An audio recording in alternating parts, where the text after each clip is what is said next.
Fort Myer happens to be a place where something important was captured a couple years last year. We'll go over that later on tonight.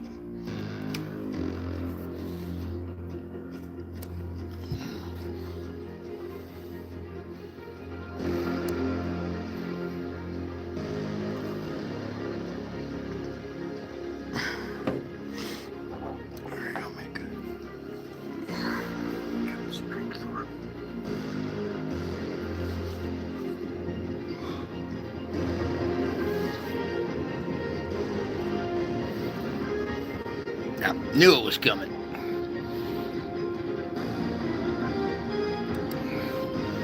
That's why I step away for a second, because the moment I step away is when they do it. So I induce the ad instead.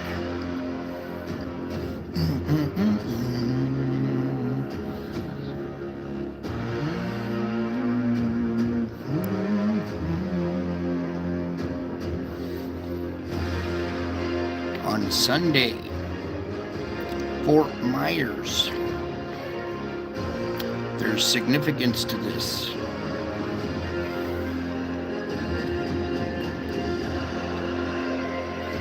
Talk about what happened in Fort Myers. I knew it was going to come through this area.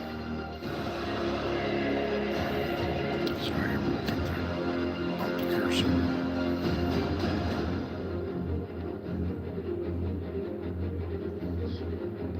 Give you another minute to get all your drinks and get comfy, get settled in, alert your friends, get your dog, cat, curl up. Here we go.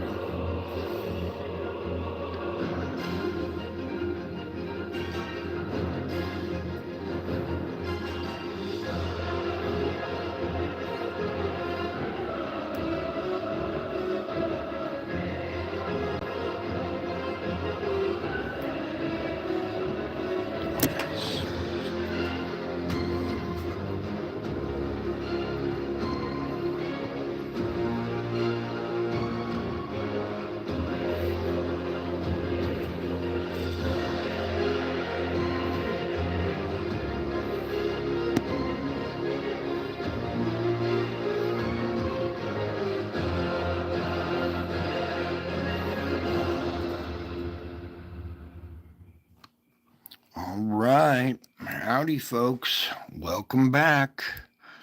I told you I would be back. And here we go. All right. First off, let's pull this up here real quick. And while that's loading up, I'd take a second here to thank you guys for taking a moment of your precious time to be here with this precious family. If you stick around to the end and you see some stuff here we're going to talk about tonight, you might see just how precious this family is. This is not your normal YouTube live stream, okay? Just far from normal. Okay. Whew. Thank you for enduring that. For those of you with eyes that see, I'll let that loop play for a second there, so you can see what's going on before I start to point stuff out. All right. Get ready here. Scooch down, catch this opening frame back here.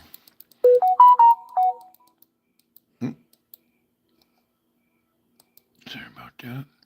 There we go. All right, here we are. August 4th. 2024, 8/4/24.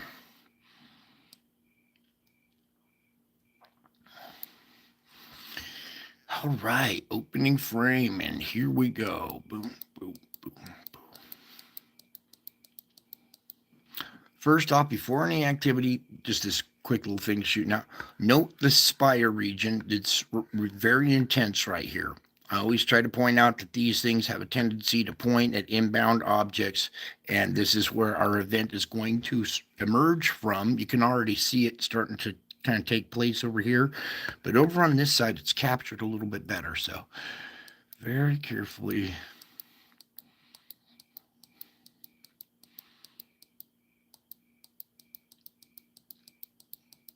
All right, we have this event first. All right, and well, let me just do something here.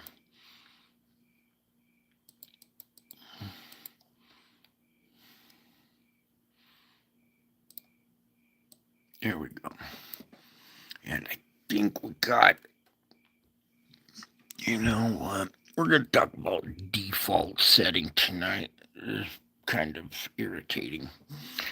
Anyways, let's get back to this. We have two objects. You can see this one right here. Okay, with this is the ghost image, but you can see the what would be white plasma. This is the negative trailing behind it.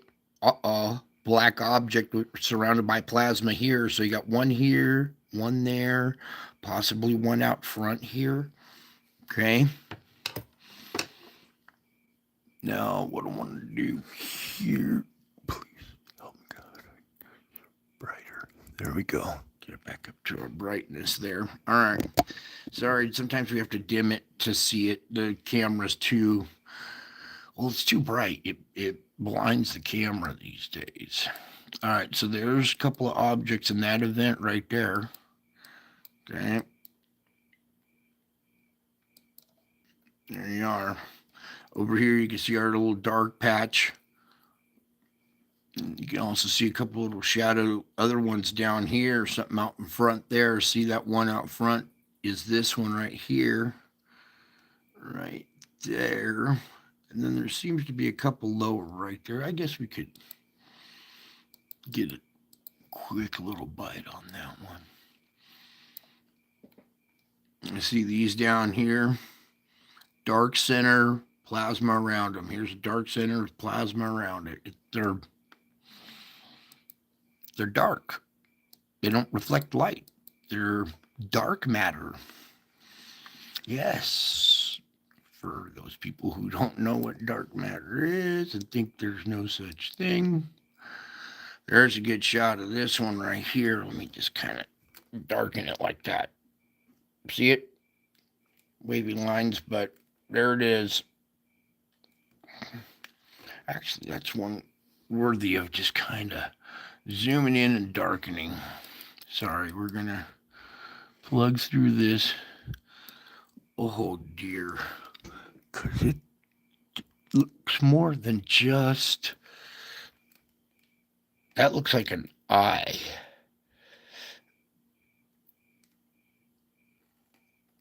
You see what I'm saying?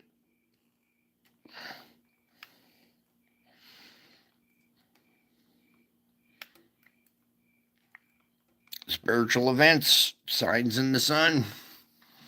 Wow, that one's your black object surrounded by plasma. It's got a little bow shock on the front, one on the back.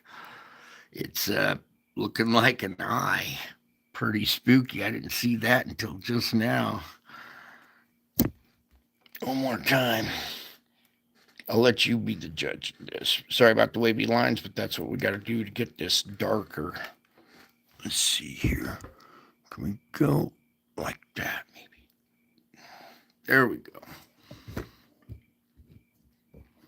Got my eye on you.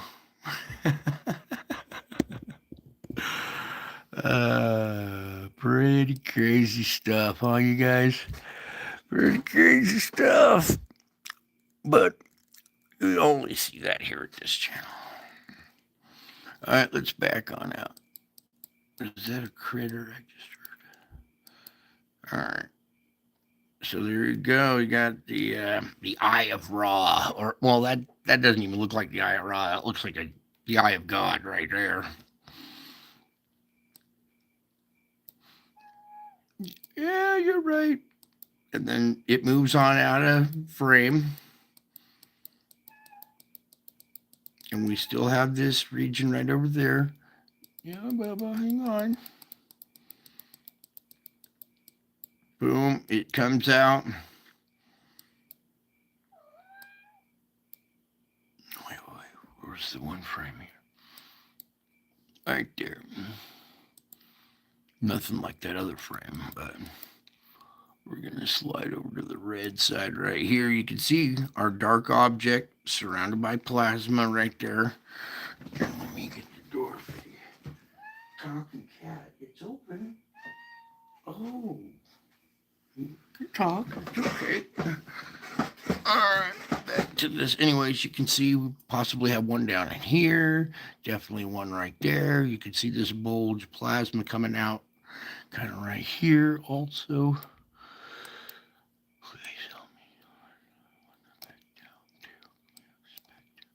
Anyways, too zoomed in now. Something happened there. I want this pulled back down.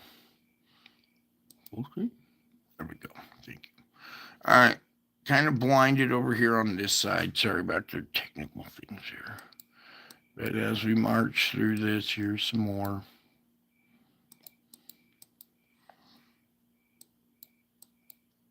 You can see little ones here and there, kind of straggling along. Something down here straggling.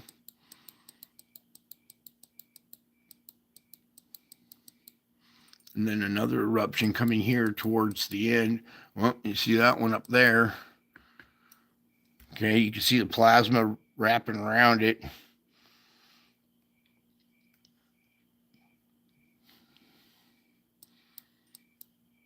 Then we have this big blast coming out down here as well at the end, with the 2348 being the last frame here.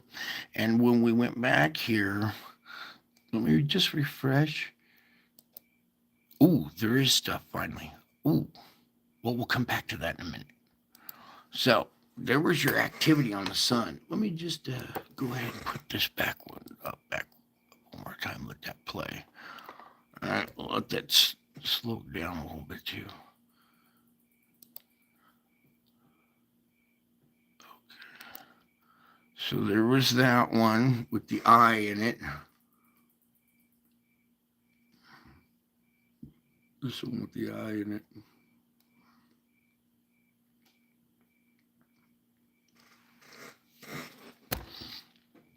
Yeah, one more time with that image. That one was a little special there. So when it comes back around, being previous, right there.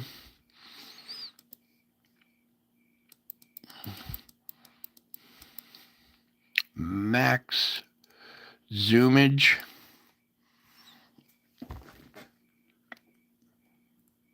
And max dimmage. All right, let's kill this light over here too. There we go. All right. NASA, I got my eye on you.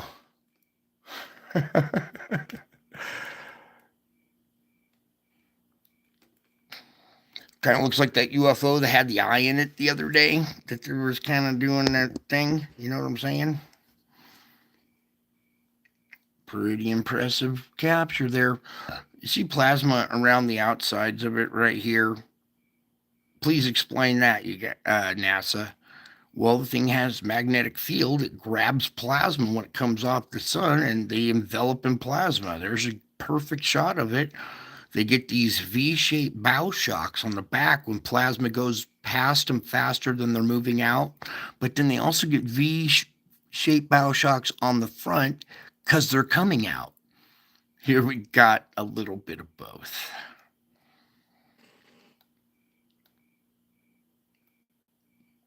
And after I show you some of the captures that I caught today that I put in the community, maybe some of you have seen a couple of them yet, but amazing captures I got today that we will do in the spiritual report. Okay, so there's your eye in the sky.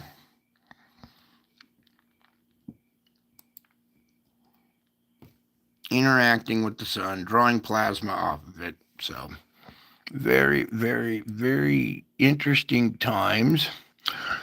There will be signs in the sun, the moon and the stars, right?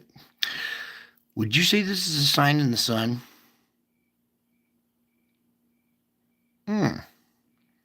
Good, we agree. There's a sign in the sun right there. Okay, everything that happens around the sun at this time frame right now is a sign in the sun. Okay, so while there's that, I need to get back to the regular report now. And we can come visit this thing. You know, you can come over to this site as well and click on this. Here we go. I'll even guide you. This is frame 38 of 103. It was at 9:24 on August 4th, 2024. NASA's SOHO imagery. The difference model. Bingo. You could even see, oh, like we didn't do it on the red side. Oh dear. It's so cool over here. What was I thinking? Look at that right there, huh?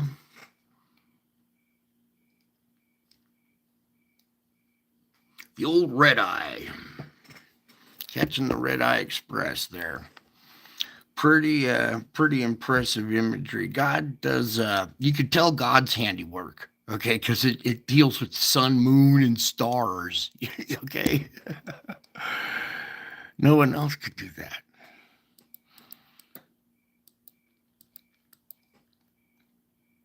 Bingo. All right, so let's get on here to the solar ham. Okay, we will be coming back to that because look at what's going on right now. Oh, yeah. But what I want to do real quick here, solar flux indice, 241. It's down 4 points, thankfully. I will take every point downward we can get. 4 is not much, but I will take it. We're still in the red at 241. But our sunspot number count has dropped below 200 and is out of the red. We dropped 35 sunspots today and we're down to 182. So that's a tad bit of good news. This is lower. This is lower. Your area is lower too. We're going to pull this up real quick here. Do a little zoomy. I know I'm just zoom in, zoom out all over the place. So 3772, very strong polarity on each one, but they're pretty gapped, so not too much there. Whoops, we can't rotate this. It's 3779. That's a little closer right here. Okay, and then right here, 3774, right next door is some blue right here. So that we got to watch out for. And this is rotating center disk here pretty soon. Meanwhile, don't even, yeah. This is going to evolve, but what we're looking at already is very complex. This is the one that supposedly did our X14. Okay, very strong, very complex magnetic field, very tightly packed. See how close those two are right there? Not a good configuration coming out of 3780. A little closer up on both of these as well here. And then while we're up close and personal, there's that. And then finally, that big old region has rotated off the limb, so we're good there. Big pimple right there, but nothing too bad. It's this. Ooh, also up here, not very strong, but very tight configuration. Sorry, I'm trying to zoom in and you can't do it. Right there, very close configuration. So that one's probably beta, gamma, delta. Okay, so where are we? I want 200, and then we will back on out, slide on over, and roll down to our KP, or our solar flux here. Okay, here goes X-ray flux. So after looking at the activity that we saw on the sun today, it doesn't necessarily reflect what hit this instrument that's between the sun and us, okay? But there's your activity, not as violent and crazy as the days before, kind of mellowing out. You see our solar flux indice kind of lowering overall, getting lower and lower, so that's good. The lower it is, the stronger it takes for it to reach an X flare, right? But right over here, we had a very impulsive, very quick bing right there. Probably right before the show. Anyway, so there was that, and we'll go and take a peek at that. Do you want to? You guys want to see if we got any data on this, especially after we saw what happened here? You don't? You don't want to take a peek into the future, huh? Well, tough. We're going to do it anyway. Probably not much, but wow. maybe it is some data there. All right, let me catch up with Nick Frame. We're going to march through this. Can you see that one right there?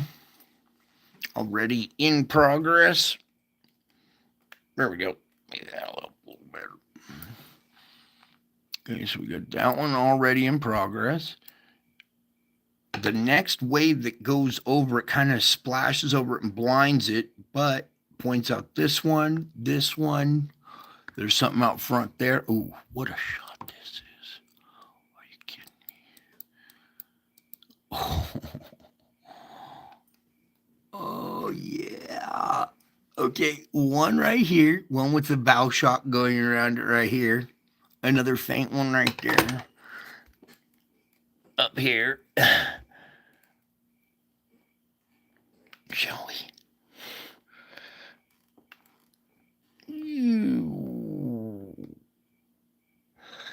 Yeah. A lot of activity going on your sun, around the sun here. Ooh, look at this eye right here peeking through the darkness right here. Do you see that one? Let me get up close on that one. Come here, Bar. Look at this right here.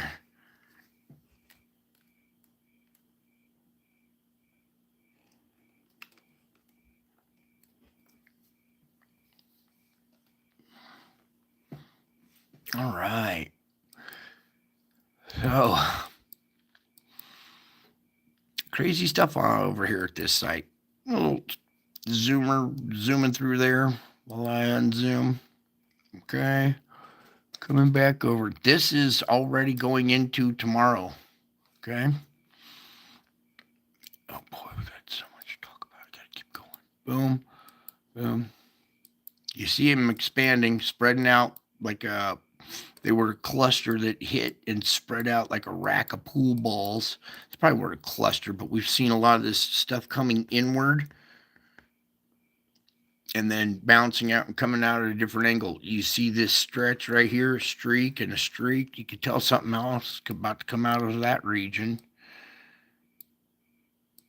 Look at this dark object sitting right in the flow, separating the flow right there. You can see it sitting right in this one. Watch. It's right there.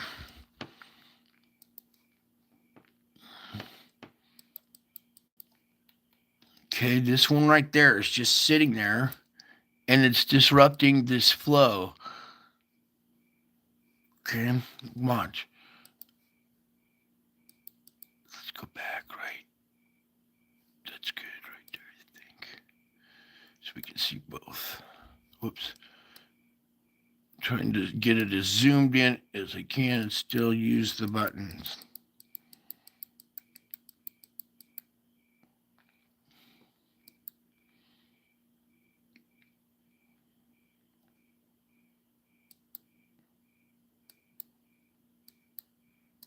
Wow. Okay.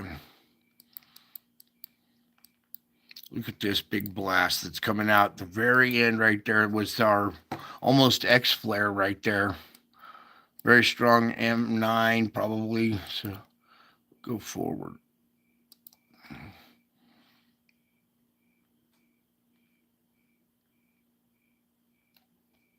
All right. So a little peek into tomorrow already. And it appears, I know there's a little tweak on the lens right here, so that could possibly be causing this, but over here it seems to be something comes out and just sits right there, disrupting that flow. A lot of activity, strange activity going on. All right, there's your little M flare, almost an X flare right there, very impulsive, but already over and back down to regular indices right here. So that's good. Whew. All right. So August 5th, G0. Now G0 is supposed to be in green. Usually that's G1. So might be a little misprint. yesterday they were calling for G2. And we ended up having a G3, which should be no surprise here at this channel, and I'm going to show you why. Okay?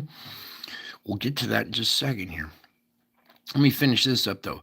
August 5th, G0, they're supposedly clear for the 6th and the 7th, all right? So we might still have a little influence on the weather on the 5th, okay? Keep that in the back of your mind. Meanwhile, X flare potential 25, M75. We'll talk about that, too, here in a minute. But first off here, our M2.2, and then, yeah, they don't have this latest one right there. All right, now, Aurora's very weak right now, okay, because we came down out of this event, we're going back down, whatever. Remember I told you about this KP0 right here, how this is probably, in between waves? Well, there's the spike of your wave, and it was a lot stronger. Keep G3 than not a lot, but it was a G3. It was stronger than predicted, which over here is no surprise because, ready, everybody?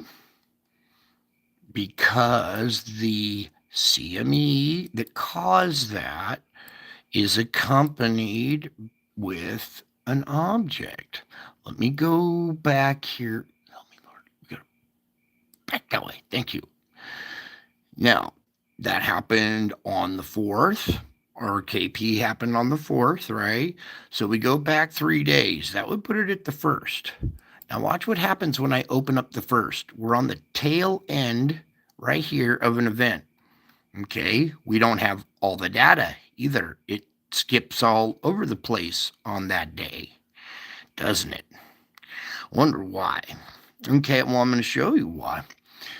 This was the 1st, which was 3 days before, but that thing was moving kind of slow. It took a while to get to the 4th. It was moving slow. It didn't come off on the 2nd. Remember I showed you it started off with the tail end of an event, the event that happened the day before on the 1st? Here, let's see what happened on the 1st here.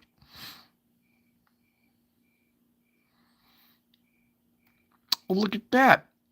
Bunch of missing data. Oops, I went to the wrong one. Not the 1st, the 31st. My bad. Getting my dates wrong. There we go. The 31st.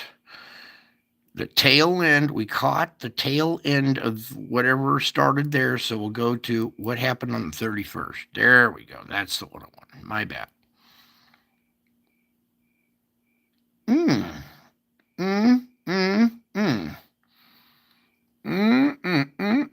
What was that?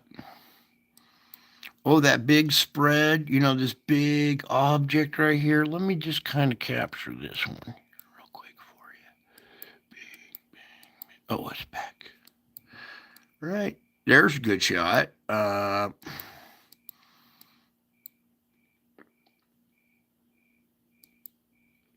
Possibly right. That's the one right there.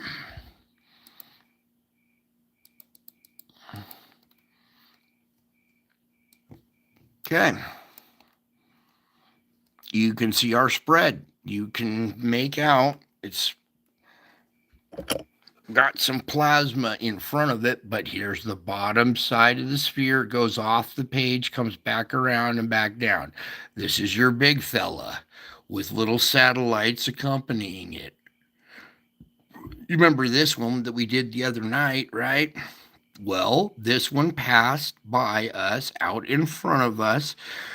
This is one of the CMEs here, and this object has radiation with it, okay? Not just the CME that hits us. Say this thing goes whipping by the sun, it rips off the CME hurtles at us, it hits us in about 3 days, maybe a little slower, and then the object that's right behind it, because it's what induced the CME, is still traveling a little slower than the actual CME wave and creates your geomagnetic bump when we were expecting something much lower. Okay, it's the radiation that accompanies this bigger object and all the other little ones too. Okay, this thing gets too close to us, it interacts with our magnetic field. Okay, that was on the 31st. Now watch.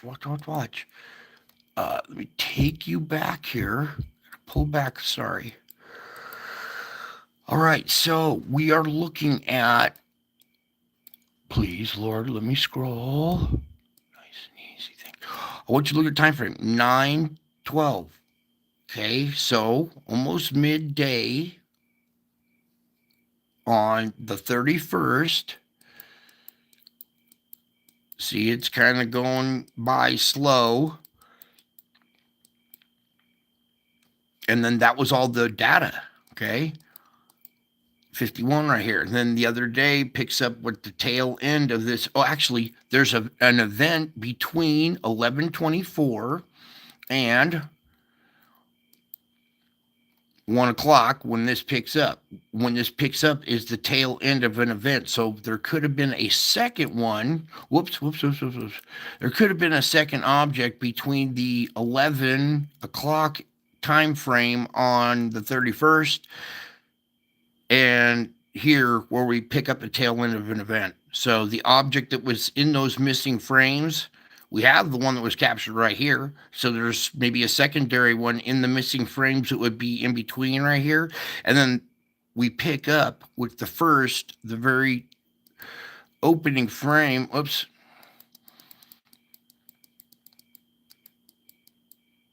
Is the tail end of this event. You can see the stretch in this last little object pulling out a frame.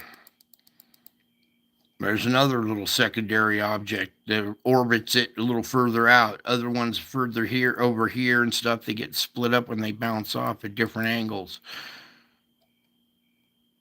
And then it closes off here. The first closes off with this big blast. Watch. We had 4 o'clock. Gee, 5 hours later, and here's this big spread. So whatever happened in this time frame as well could accompany or account for our added geomagnetic storming enhancement. Okay, that's why it's no surprise over here when we see some of these CMEs come at us, and we're trying to predict them properly. I'm not trying to say I'm right or wrong, but they're hard to predict because these objects that cause them, induce them, have accompanying radiation with them, causing our geomagnetic storms to increase in strength. Also accompanying that is our weak magnetic field too. Watch what happens when we get to that part too. Now, so much to go over. Okay, let's go through the sunspots really quick. The only ones I'm really kind of concerned with, 74, beta gamma delta is stable. 72, the other one that was beta gamma delta that we were looking at, is declining. So good. Everything is either stable or declining. So that's a little bit of good news.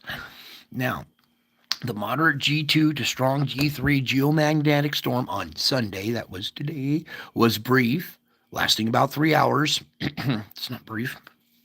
Geomagnetic activity has since returned to below storm levels. There was a bump in solar wind speed a few hours ago and at August 1st, but the BZ IMF now shifted to the north and it did not contribute to any enhancements.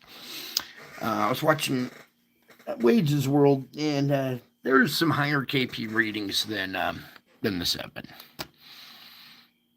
Okay, other spots around the world. But we got to keep going here. I want to open up the tracker, do some track-a-lacking, unless we're lacking some tracking.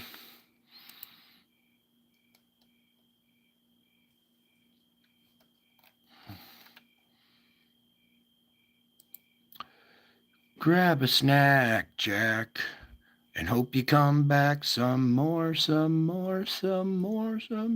Grab a snack, Jack, and hope you come back for more. What'd you say? This is still old data, dude.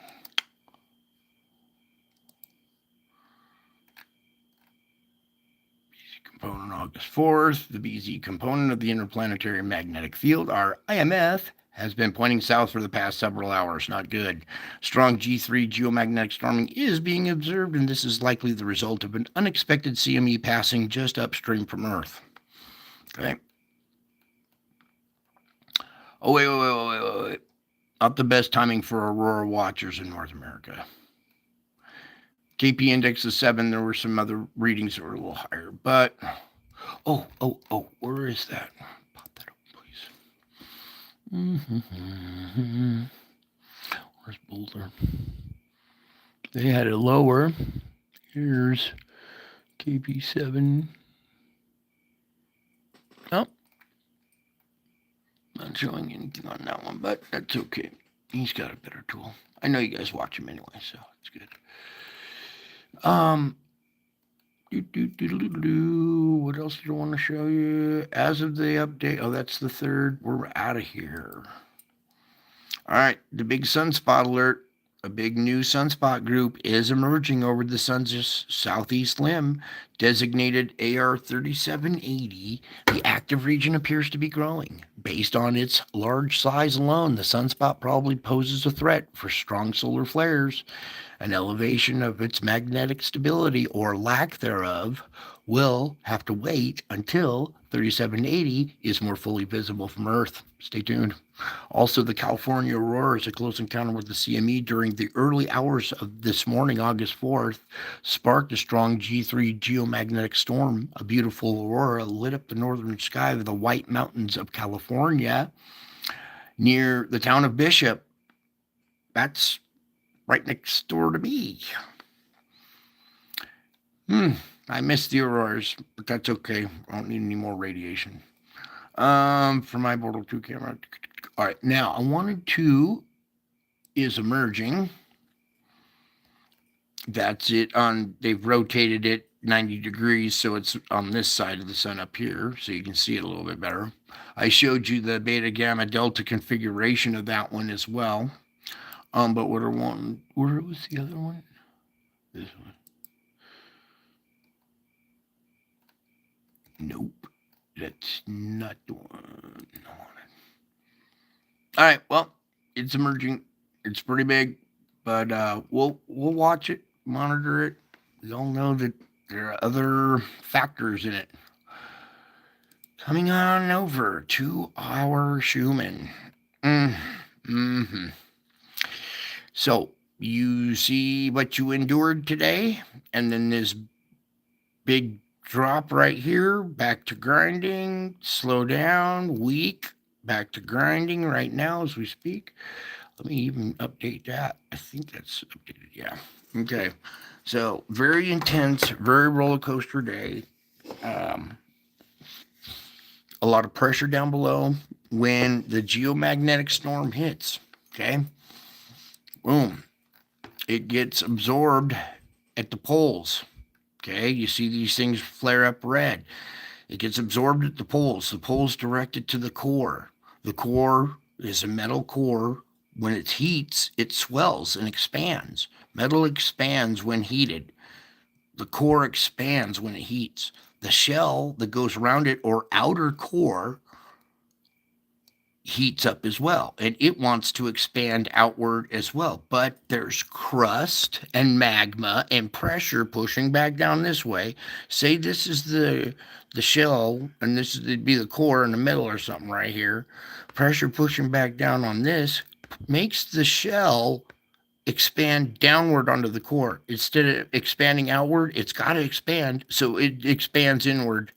And then you get the grinding effect because the core spins inside the shell. It's the spinning of the core inside the shell that generates our magnetic field, okay, that extends out past the planet, our shield, our geomagnetic shield. And that electric shield hums at 7.83. That's the hum of the Earth. That's the frequency from which our dynamo produces, okay? And when it grinds, it produces low frequency and 7.83 as well at intense frequencies. The white denotes intensity, okay?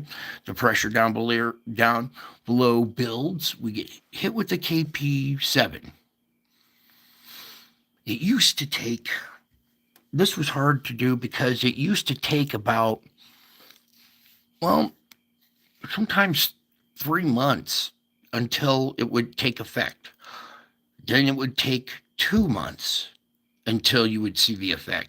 And then pretty soon it would take 1 month. We'd get hit with the KP, and a month later, the core would react. Then it went from a month down to a couple of weeks.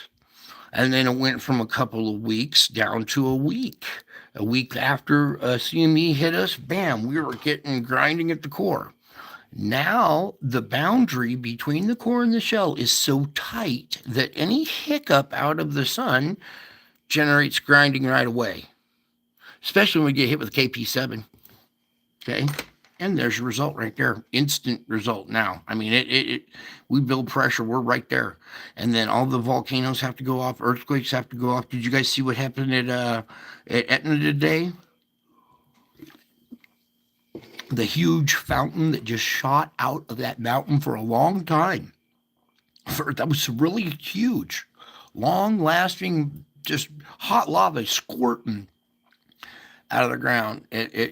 Like a jet engine with afterburner on, relieving pressure. And that's what it did. It relieved some pressure because we were grinding really hard. And when that thing went off, went way down, still going off. We still build up pressure, something else happens, and then it stops. Then it starts back up again, stops. Okay, so this is influencing your moods. It's when you take away the 7.83, like they did, the Russians accidentally forgot to put it in their capsule, and their astronauts went insane because there was no 7.83 hum. That's what keeps your mind okay, all right? When it's absent, you get violent and you irritable and you lash out. Okay, so when it's weak, you get irritable. When it's strong like this, it can cause pain, it can cause irritation, it can cause all kinds of stuff. This is all these frequencies very intense, not just 7.83 that you're used to, all the other frequencies that you don't hear them. They're a low frequency, but they still affect you just like the 7.83. So when it's supercharged and the frequencies around it are, it creates for some hectic in your brain, okay? And with this going on in the background, regardless of how well you're doing through your day, something will happen and it'll trip you up, okay? This stuff, if it doesn't trip you up, it affects other people and they will act out of character and cause you to lash out, be irritable. You can see that people are losing it. And then when you have a deeper understanding, your patience with people who don't have that deeper understanding, your patience wears thin. And now it's a struggle of controlling your patience with people who just don't understand, right? And this is in the background affecting your moods and stuff too. So that's why we got to work on our spiritual stuff as well. Okay. Very, very important because this is going on as well. It affects you. It's affecting the planet. It's a sign of pressure. Pressure's been high, and then low, and then moderate, and then back to normal, low. So you've been on this roller coaster ride of pain and emotions. And watching the media and all the stuff that the barf that they're spoon feeding, don't eat the barf. I'm telling you, don't eat the barf. It'll make your mood even worse. That hits you, and then this is going on in the background, and while you're watching the barf, not good. Not good for the brain. Now that we're over here, okay, I got it at storm level right now. We're going to, all right, first of all, we all know what's going on here, right? 2-ball, corner pocket, category 2, probably when it's already making landfall, all right? The storm surge that it caused at Fort Myers, okay, there was an event that happened at Fort Myers, a spiritual event. And when I saw early indications of this, that was the first place that went through my head. And sure enough, they got a storm surge today that was like category 2 when it was only a tropical storm. Strange. Okay, they had a huge storm surge that wasn't as strong as the storm. So something weird happened there. All right. Meanwhile, very strong vortex, our hurricane making landfall. To tell you the truth, we're blessed. It's this one, and we are on number 25 by now. Okay. Now, some other stuff that's going on over here. You see these vortexes. Look at this. Bing, bing, boom. All right. There's storms. Whoops, sorry. They're storms, but they're also vortexes. And you'll see here in a little bit when we do our heat signatures. What else? Okay. So here's our Atlantic setup, right? You see our conveyor belt structure. We'll show the thermals in a minute. You see this vortex still out here by Iceland, Greenland. This one over here in the Hudson Bay still going, or just off the Hudson Bay. All right. Ooh. There's 2 eyes and a nose and a big old grin right there. Like a frog-like face, kind of. Wow. Now, hold on tight and be thankful you don't live here. Oh, be thankful you don't live here. That is off the hook. Look at these storms going down here. And, well, there is no life down here except for maybe Australia, but look at these storms, how they're all lined up, all these vortexes. And let me just kind of do this for you. Yeah, I think a lot of those objects might be moving south of the planet. I just got a feeling that some of these smaller objects, the cluster type little small ones, might be passing just underneath the planet. See what I'm saying? And these are also could be the thermals too, but this is a little spooky down there. They're in their winter time, but I mean, look how they're all just this one stronger. They all just take the wind down. It looks like a kid with a crayon went wow. That is off the hook down there.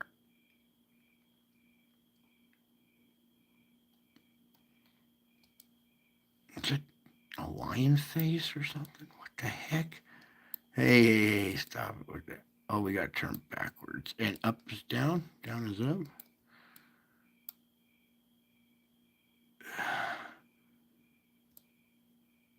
All right, enough of that.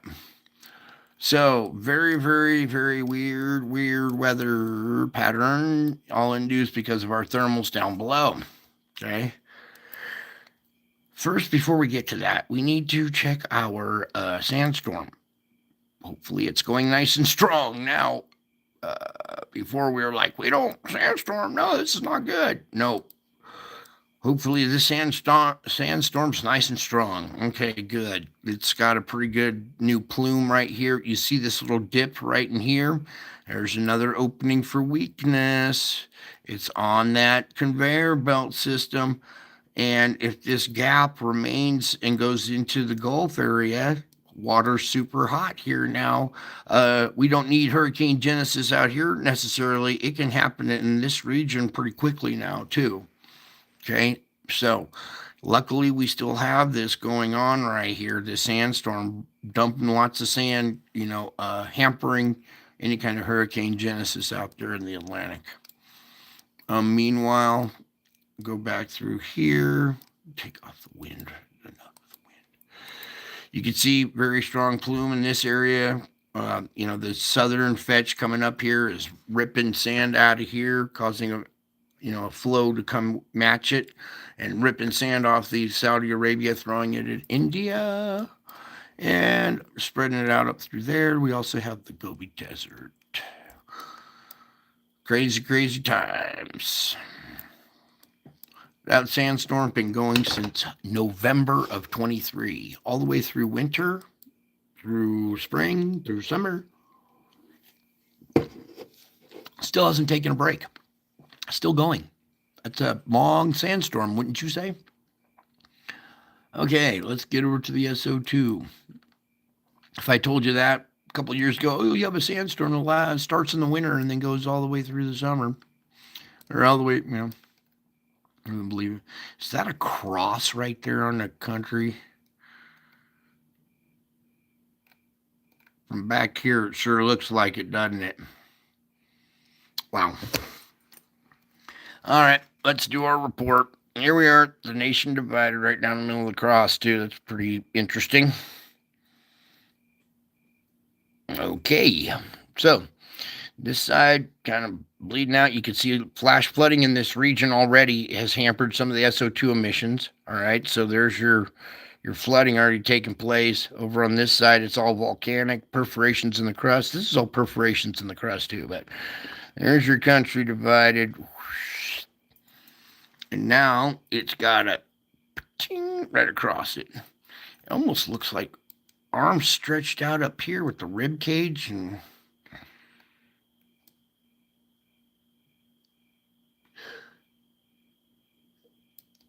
okay, let's just do the report, Lord. Help me just stay focused, okay? I hope you guys saw it so I don't have to really talk about it. It should be all self-explanatory. Now, here we are, our SO2 emission sites causing fires, still going on way up in there. The concern is that activity has reached further south, caused the fire up here. All right, our SO2 emissions have kind of lessened in this area, gotten weaker. New little spot right here, kinda. Ooh, with a fire too. Look. All right, so this SO2 emissions are so hot that they cause spontaneous combustion of the vegetation surrounding the emission site, right? And all it takes with dry conditions is one little spark. Now you can see we have fire-induced activity from SO2 emissions clear down here in Mexico now. This is south of the border. It's gone this far south now. We've also seen this activity spread eastward and actually start to cross the line here, but today's activity does not look like that at all. That looks way better than it did the other day because it was hitting these sites here. Wait. Here we are in Colorado. See, little dot right there. There's a fire at this site induced by SO2 emissions. Let me point out, too, that trees are not made out of sulfur. So it's not the burning trees or burning vegetation that's causing the sulfur emissions because not every sulfur emission site has a fire and not every fire emits sulfur. Aha. So it's not just because of the fire. It's the emissions of this hot gas that are sparking the fires from underground. Okay. We got to start talking about it. They can take it down. They can do all that. It's not advisable because it's important that we know where to go, right? And where it's going next, watching it, monitoring it. So down here in Mexico, picking up, you can see Jamaica, Cuba, Purple Island of Cuba. Got a lot of sulfur coming out of that place, huh? Okay. Meanwhile, as we go down through South America here, you can see that we're getting emissions out of this region right here now. And up at this one site that's very strong here. The kind of fire's kind of mellowed out around this now. But now here, I only trust like the yellow dots. Here, let's go to this one. Because these other little lighter red dots that pop up, all right, people in this region still use open fires for cooking food and heating and stuff.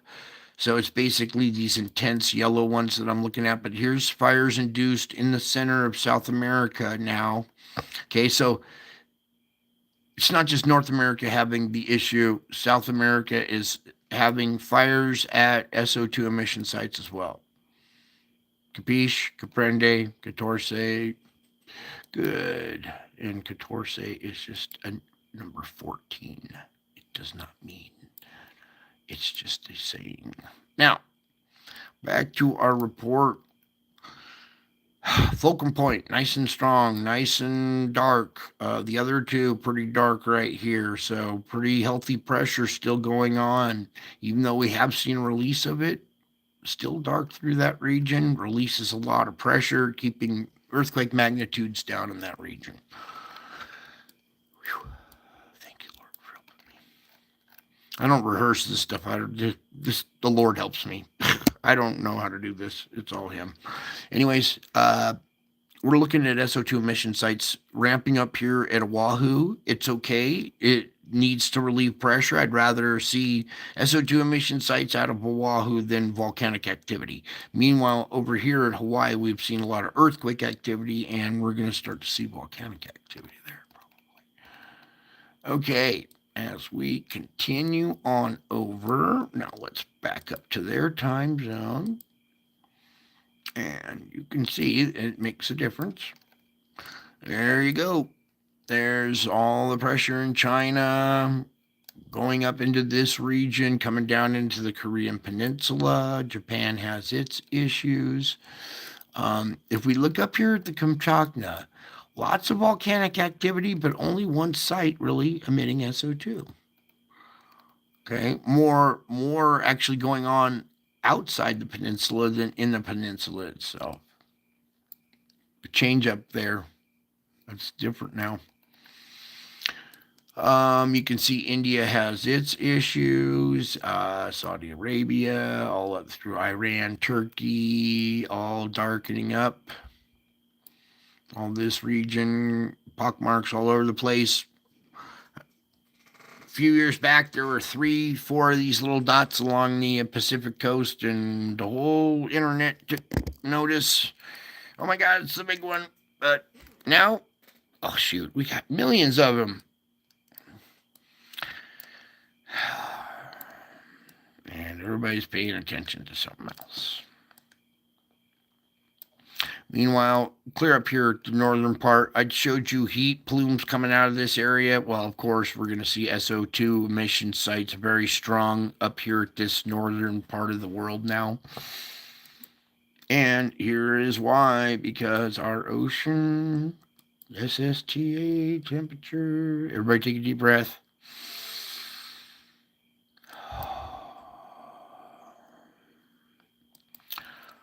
All these ocean temperatures have increased. Okay, let me pull back. We're way too close. So we saw those SO2 emissions. It's because we have major pressure on the northern hemisphere heating up all the water up here. We got magma emissions. We got hot water emissions, just heating up the North Atlantic up there, even the North Pole. You see this red patch right here is actually creating its own vortex and inducing weather up there, sucking weather from down here up into it. All right, let me readjust nice and slow so we don't get dizzy.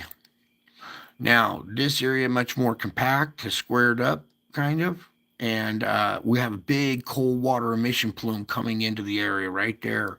So you're going to see one main vortex right there. Hot water rises, cold water goes in to replace it. The same with the air. Hot air over this area, cooler air over this area. The hotter air rises, this cooler air rushes in to replace it and creates a vortex of air as well. And these heat plumes are so intense that the air correlations are nuts. Okay, this area has expanded a little bit this way now. This area filling up. This bar starting to fill in. It traveled more northernly the other day up through here. Okay, also you see the fingers reaching inward towards the coastline here. All right, everybody on the West Coast, pay attention from here all the way down.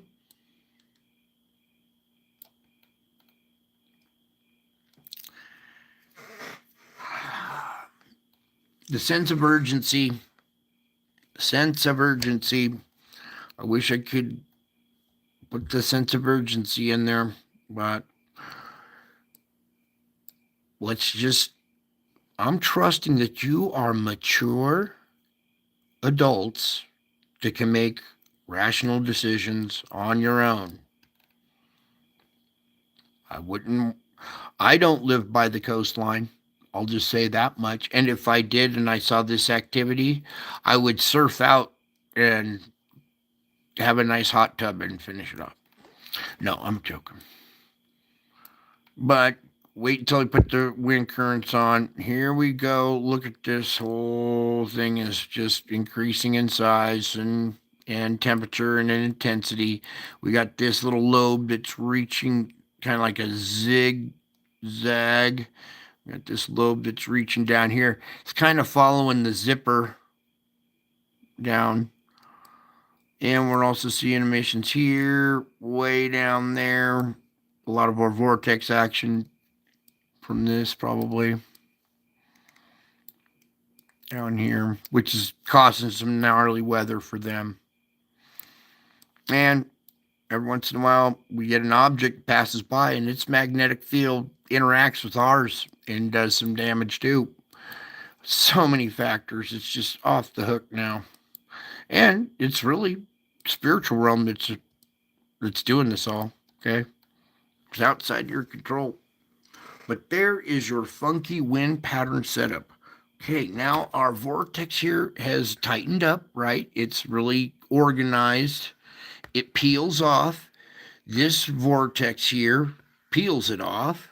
So you have cold, hot there. So created a vortex that now diverts energy up through the Bering Strait, up to the top of the planet. And we have our heat-induced vortex, hot, cold vortex.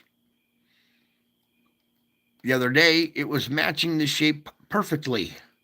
Now we have a little tearaway pulling energy down that way. But what I'm trying to point out is this vortex up here is now taking any kind of energy that would try to fight this and come across into the country, has pulled it up and taken it to the North Pole. Meanwhile, as we focus here on the West Coast, energy being taken away, so no weather, right? We got weather, we got heat coming down from here that basically takes any kind of weather and takes it down the coast and then back out. So the West Coast is not getting our typical storm track weather that comes in, dives in, and goes across country. Okay? Our whole weather pattern has changed because it's reacting to the heat signatures in the water. It's no longer controlled by the lower jet stream. It's reacting to the heat signatures in the water. And there's your conveyor belt structure type thing. You see it coming up, going right up through the country. Cooler air up here in Canada. So as this warm, moist air sneaks up here, it's going to run into colder air up here somewhere and start severe weather up there. Meanwhile, we have a nice heat plume going on right there, which will intensify said hurricane pretty quickly. You'll see bombogenesis out of that. We did see KP3 enhance that storm a little bit there. That didn't need that at the time we're making a hurricane. Back to here. Thank you, Lord. So let's just do this. I'm going to leave it kind of right there and let the little wind patterns gyrate, move, do their thing. You can see we have that flow going up through there. It might catch onto this one and go up back out. Okay, we also have this little vortex right here, kind of keeping this thing northerly, keeping all the sandstorm coming off and getting directed into this flow. So that's good. We need that sandstorm now. So there we go. There's that productivity right there. I was showing you all those spirals down here.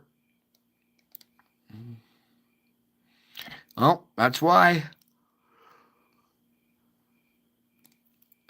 Maybe not objects passing under our sun. It's actually reacting to our cold and hot spots now.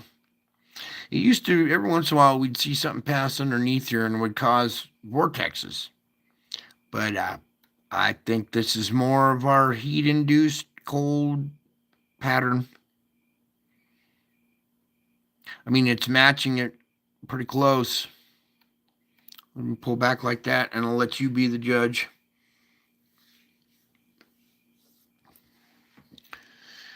All right.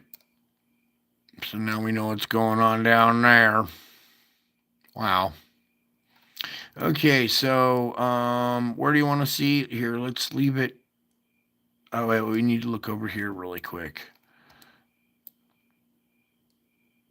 Okay, still got vortex here, sucking stuff up, actually sending it more into Japan here a little bit. Meanwhile, here at Taiwan, take the wind off now. You can see that our area is not yellow anymore. These cold water patches that were up here have reduced, but it's still not glowing yellow. We could use a good quake in that area to keep the pressure down. It's been a relief valve, but plugged up for a while now, so kind of no longer a relief valve. It is spewing a lot of SO2 though. Okay, down here at Java, we used to have cold water because it was relieving a lot of pressure. There's a new hot spot forming out there. Meanwhile, look back here along the back edge of it, it's starting to glow yellow. So we're going to see a lot of volcanic emissions out of that area as well. Through here off of Sumatra, starting to get hotter and hotter. Okay, they need a good pressure release in that area. Okay, let me just put the wind back on there. And you can see it's pulling the southern fetch from air from the southern hemisphere across the equator up into this area, and it's this gyration that is pulling air to match in with it across this region. So almost like a waterfall or water rushing, it will pull water into a certain area. This airflow also pulls the sand off of here and throws it at India. And they got a healthy little vortex going, little storm going on there. All right, so there's that whole activity. Let me set it on the spot for a second. You guys all good for a minute? I gotta say a prayer. I saw something. I just gotta. We'll leave it. How about that right there for a second?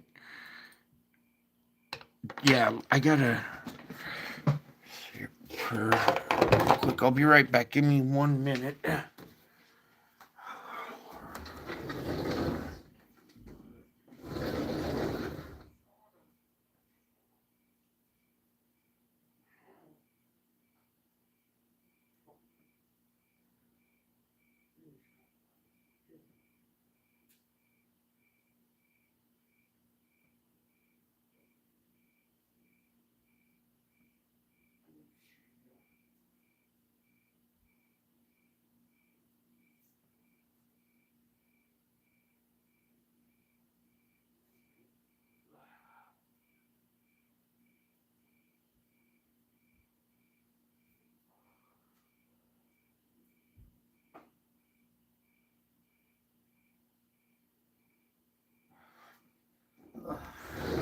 Oh. Yeah. We're gonna pray for strength for this audience. Okay, moving on now. Let's get to the earthquake. Sorry I had to get away from that for a second because debate whether to show you something or not. Pray on it. Now, here we are, our deep quake region. No really deep quakes per se for today. Over here we have this, a 4.8 at the surface right there. Okay, and then down here in the catcher's mitt, we got a 4.4 on the boundary. Very quiet through that region. We have this island that relieves pressure. Okay, good. Now, here we are. I was showing you, do we do the SO2 on Java?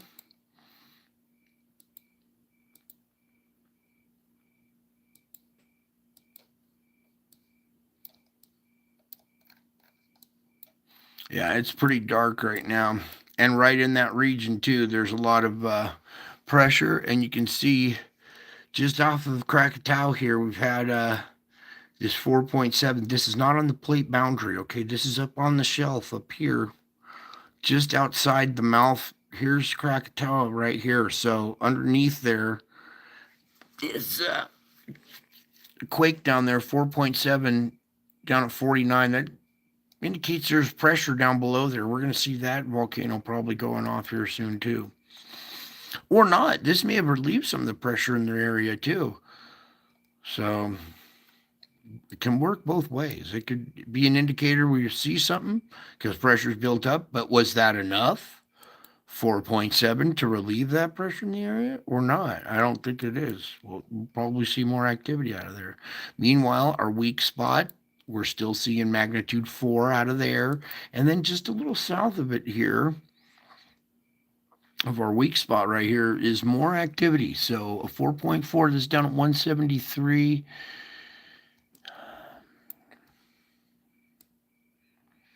Something going on. You see how this little island formed out here off the coast? There's a little seamount. There might be something matching it over here, trying to, way down there. So it's down at 173, so it's not a surface quake. It's something going on in the ocean floor down there, just off the plate boundary, just south of our weak spot.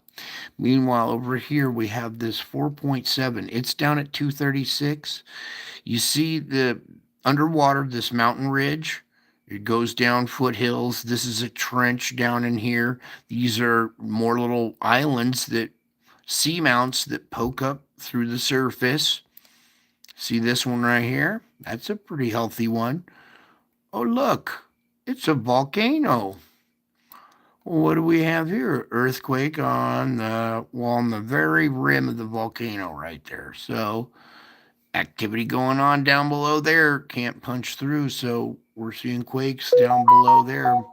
Okay, we're seeing quake activity at volcanic sites. Indication of pressure down below. Okay. Up here in Japan, on the other plate now, we got a 4.7 down 261 down there. 4.9 down at 80. You know what we do with 4.9s here? Is this right in the weak zone? Yep. You see how this bay used to be bigger? It used to come in all the way up into here. All this swamp area with, water and loose sand and water running through it. Very weak structure right there. And it looks like it could slough off into the ocean here a little bit. If this all formed a crack and broke away, that might induce some more of that activity. 4.9, that's a 5 down at 80 right there. We'll have to watch that area. That looks like a very weak spot right there. Wow, and that's pretty close to civilization. All right, out here, 4.5 below the Kamchatka here on the Kurils. 39, that's probably a little volcanic mountain out there. All right, let me back out. Close this. Zoom back out. We'll do the USA last here. Meanwhile, no fulcrum point quakes, nothing in the lake region. There's a fulcrum point 4 down at 144. Plate boundary quake, 5.1 energy at the surface being relieved. I saw another one. Where did it go? Oh, it's over here. But that is a 5.4 down at 111.1. Wow. 1111. You guys see 1111 a lot? You want to know why? Do you want to know what 1111 means? You don't? Well, I'm going to tell you anyways. Little volcanic island right here, volcanic island right here. You can see all these seamounts. This is not on the plate boundary, not down in the trench there. This is up here where these little seamounts are forming. See how they kind of do this little arc right at the end? Well, that would be missing seamount right there or something in that area. 111.1. Do you see 1111 a lot on your clock? 1111. 1111. If you took out the two dots in the middle, like we were just seeing, it was 111.1. But if you took out the dot and it was just four individual ones, that 1111 would be 4 in 1. 4 individual ones in one number, right? So 4 individuals in 1, 4 and 1. 1111 equals 4 and 1. That's the Father, the Son, the Holy Ghost, and you. Okay, all magnitude, US.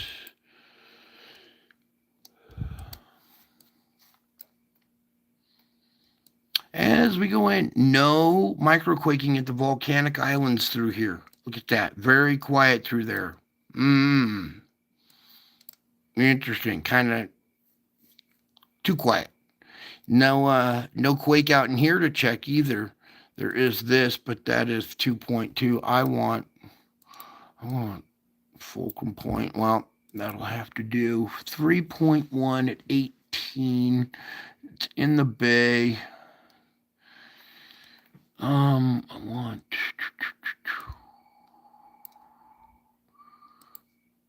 1.3. We got a little bit of quake swarming. Fresh one right there. What was that? 1.2. Okay, so very small magnitude. Okay, we have multiple fulcrum points. We have this one on the plate boundary. We have one on the shoreline and in the bay. We have this mountain range right behind, a secondary mountain range right there, and then a third up in here. So this is a fulcrum point up here. This is the edge of it.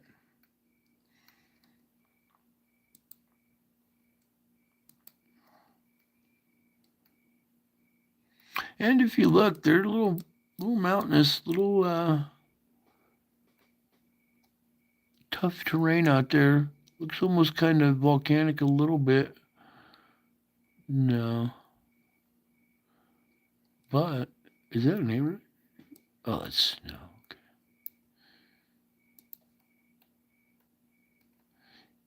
Interesting spot to watch here.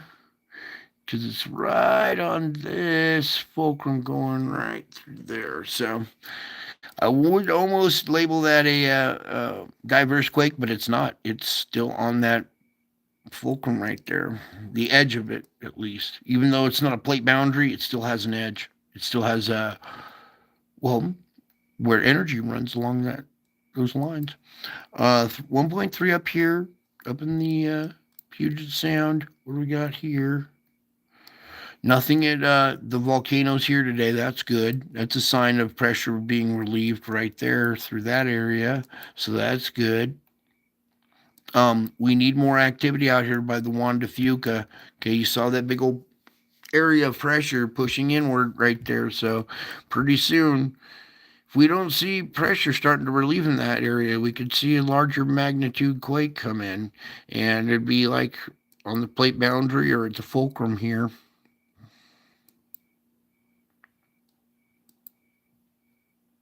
Okay, nothing pushing really inland right here, just the geysers doing their activity, venting a lot of pressure in that region. You can see the structure, the strata right through here.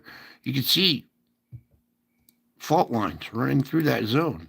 And just off of it is this right here, Hidden Valley.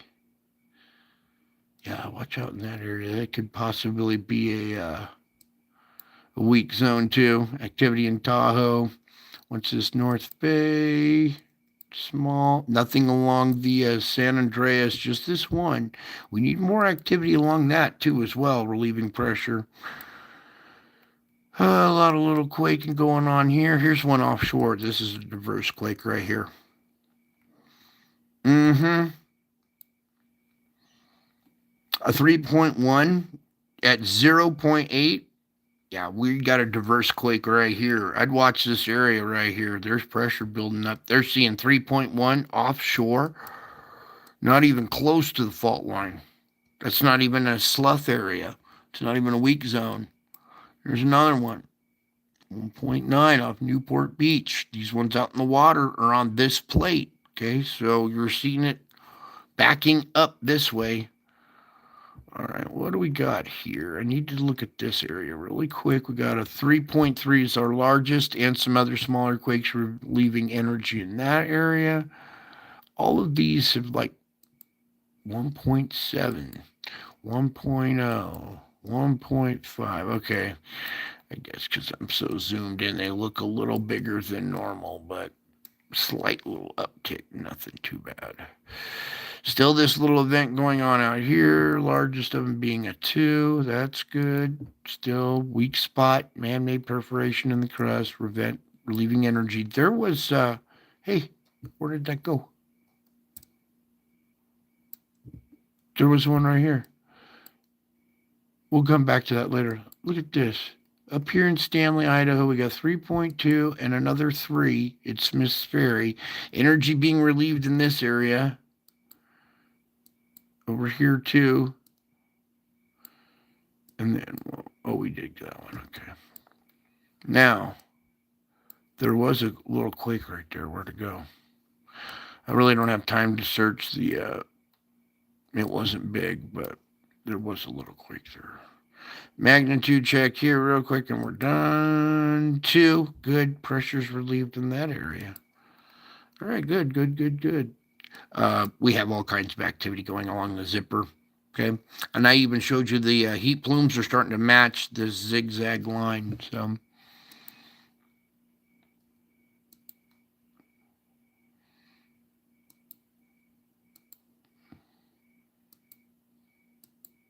I said now wind. There we go.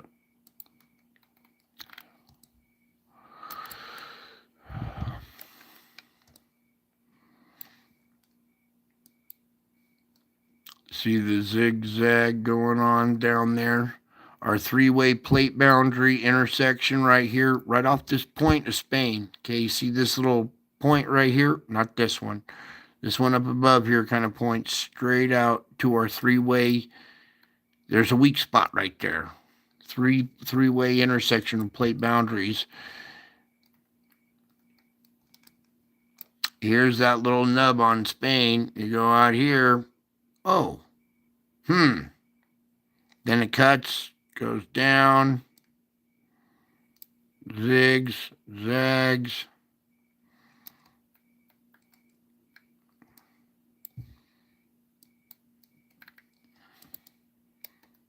Oh, right there. Please, Lord, just tell me right there. Okay. All right. Hopefully you can wrap your brain around that. Luckily, we don't have 7 to 8, hurricanes evenly spaced rotating around that conveyor belt. Eventually, if we continue on this path, it will converge and just be one big vortex that could be a hypercane with the outside, your conveyor belt would be the eye wall. Okay, so your vortex would be right in the middle of the Atlantic Ocean, and the conveyor belt would just be one big eye wall structure. Straight line winds, 200, 300 mile an hour, just devastating. Every coastline, everything in its path.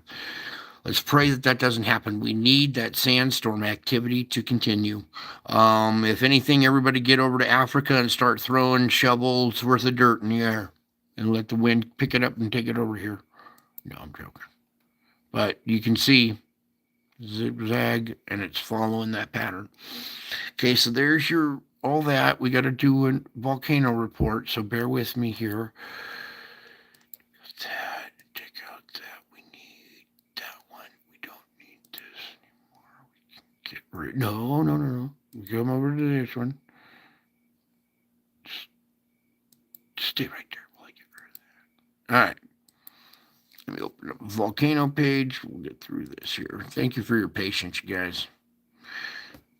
You're going to need it. If you got to go through what I endured, we're gonna need your patience. It's test of mine. So, all right, we saw the 3428. That's 62. Told you when this all started. If there were 62 volcanoes back when this is all started, you would have said I was crazy. Well, here we are, almost 7 years later, and I'm still crazy. Crazy for you.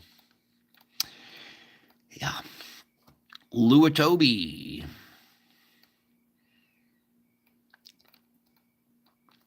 Evico. Big old, you could see the eruption, all right? 13,000 feet out of Evico. That's a lot higher than it's usual. Ibu, 8,000 feet. We got Luatobi, 10,000 feet. Merapi on Java, usually it's Semeru. Merapi also going off at 12,000. Semeru maxing out at 15, like it usually does. Dukono, 8,000, that's typical. Songay, 20, that's typical. Reventador, back on the list, but no VA. Sabancaya, 21, and that's typical. Urda Ale, the increased effusive activity persists, and that was just in the last few minutes. Let's go into today, which is now yesterday, because, well, time just flies at this channel. And Etna, 21,000 foot blast. This thing was just a raw jet of plasma, or of magma, just shooting up into the sky like an afterburner out of a fighter jet for quite a long time.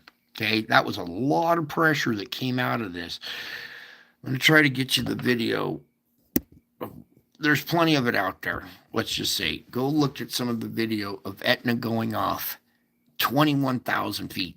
It jumps on the list with a huge friggin' jet, 21,000 feet high. The whole curtain is just going like a jet and afterburner at 21,000 feet. It's crazy. The new violent episode of lava fountaining, or paroxysm, is in progress this morning from the volcano's central summit crater, the Varangi crater. Okay, and around 3:20 local time that continues, but so far only moderate stromboli activity. Moderate. Bismani, look at all that.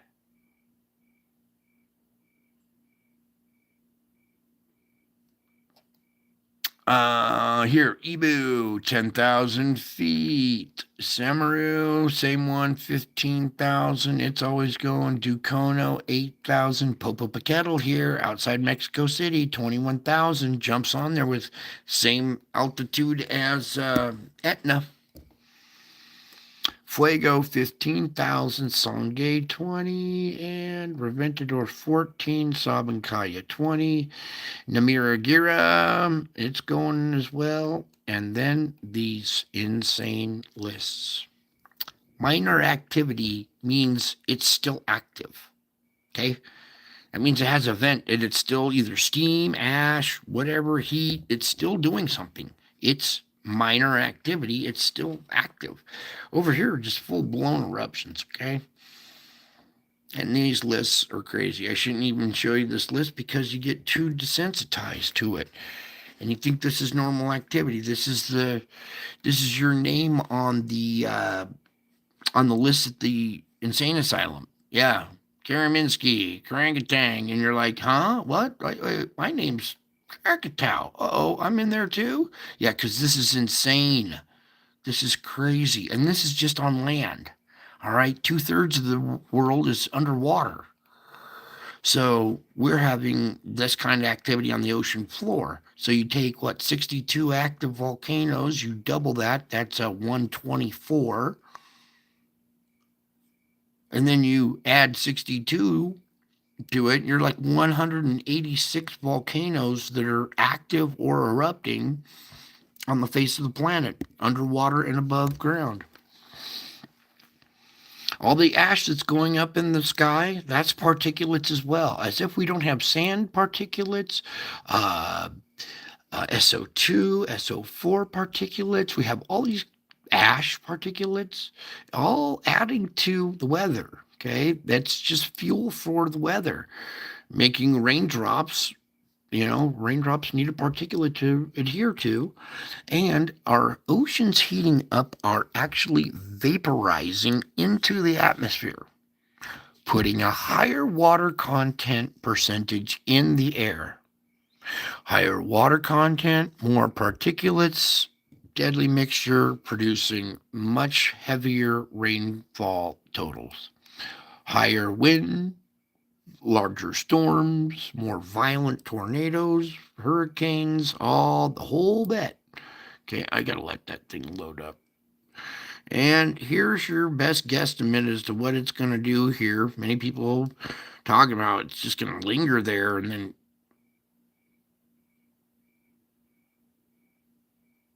I don't even know what to call that right there. That's a change from what I saw earlier today, too. So, very, very, very unpredictable because of our heat signatures on the ocean floor, our particulate count, our humidity count.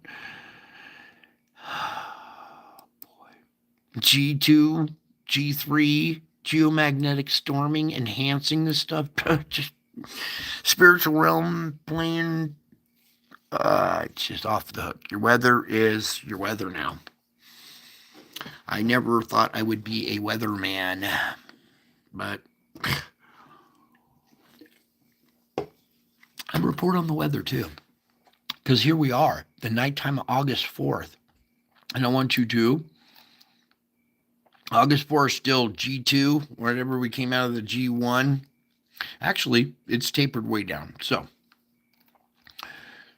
hopefully G0.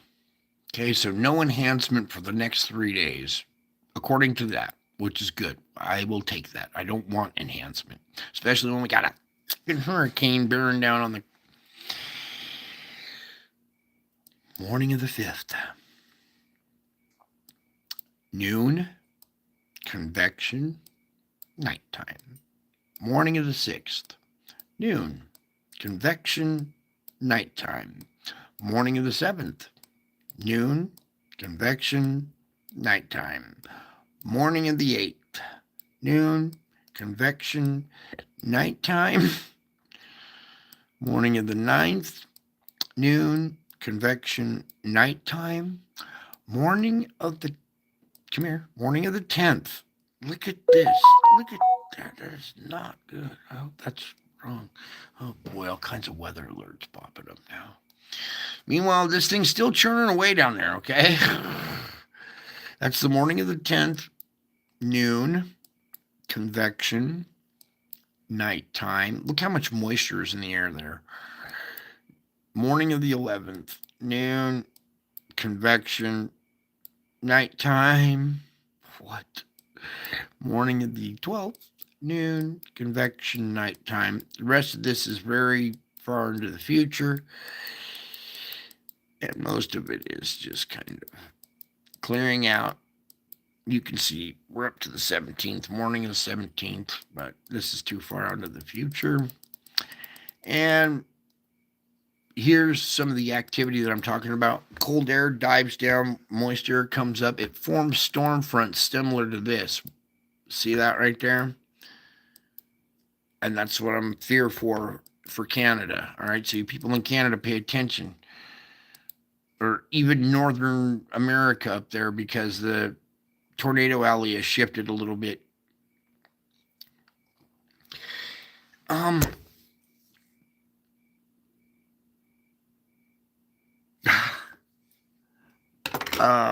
Don't want to say that, Lord. No, I don't want to say that.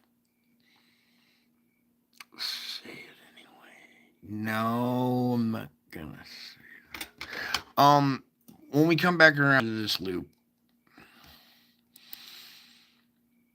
Okay, you see the position of it right now. Okay. Where's a map? Let's take off that for a minute. Go to the air currents is fine. What I want to point out here is And I need this to kind of do it here. Before we get into that any further, take this down. All right. I want you to kind of look at the shape of Florida. Is this picking up there? It's kind of narrow right through here, is the narrowest part. It's wider down here and skinny right here. This area could get so flooded. Where are we? That area right there could get so flooded, especially if it goes back and comes back and over and over and over. These lowlands will get so flooded, it might like cut off Florida from the rest of the 48 states, and you would have a sandbar floating out there. Do you understand what I'm saying? You might welcome to the island of Florida. Let me just play this while it's zoomed in. Can I play while it's zoomed in?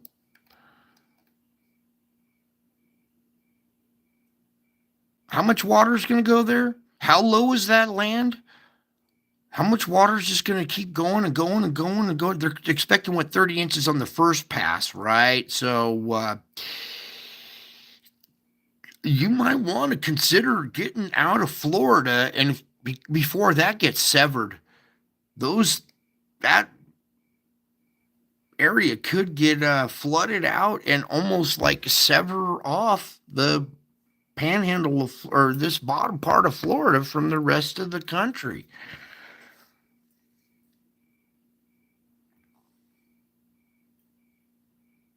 Dude, I would get out of there.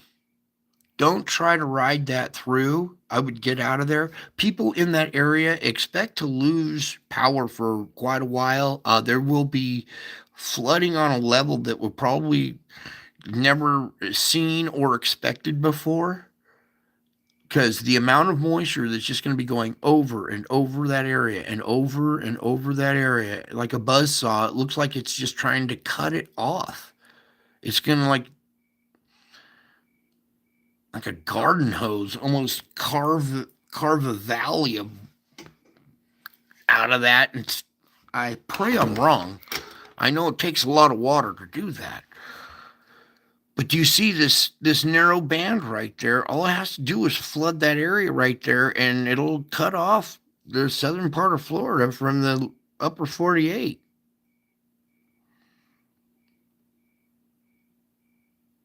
I would get out of all of this area. Pack up, watertight everything, and go to grandma's somewhere in the middle of the country. I wouldn't try to ride this out. People in this area, I don't know what our government is doing. Well, I know what they're doing. They got you looking at Kamala Harris and her VP, or what's going on over in Israel. Meanwhile, we're about to lose a limb here. Looks like we're amputate Florida possibly. Even if it doesn't like cut it off and there's this big sandbar, it is still going to cut it off of power, resources, supplies. That's going to be devastating. And then you see how it just goes up the coast, all the severe weather up the coast. Don't be fooled by watching this. You guys are in trouble too.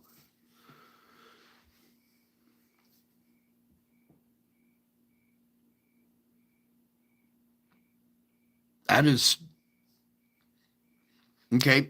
And it doesn't look like much. It's category 1, category 2. That's fine.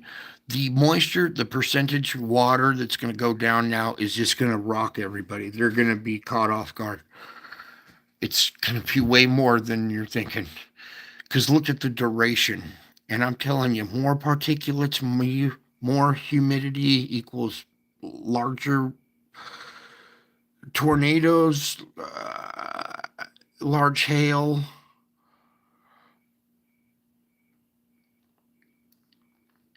It's just maximum devastation there. I'd get out of there. The Fort Myers incident should be a little hint right there, giving you a little clue. Hey, Fort Myers. And I'm going to show you what happened at Fort Myers here last year. And I think we're done, right? Yeah, we got the weather and everything done. We can move on to the spiritual report now. Whew. Okay, so coming over here, I just posted some clouds today.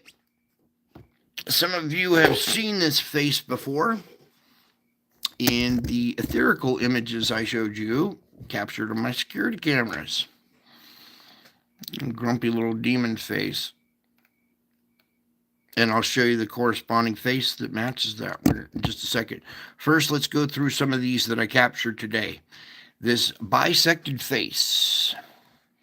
Okay, my face being bisected, you see the one horn sticking up here.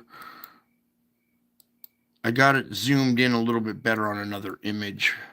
Yeah, we'll have to go to the other image and then kind of clean this up a little bit. But this is the activity that happens in the clouds over my head every day. The eye, the mouth down here. It's white on one side, black on the other.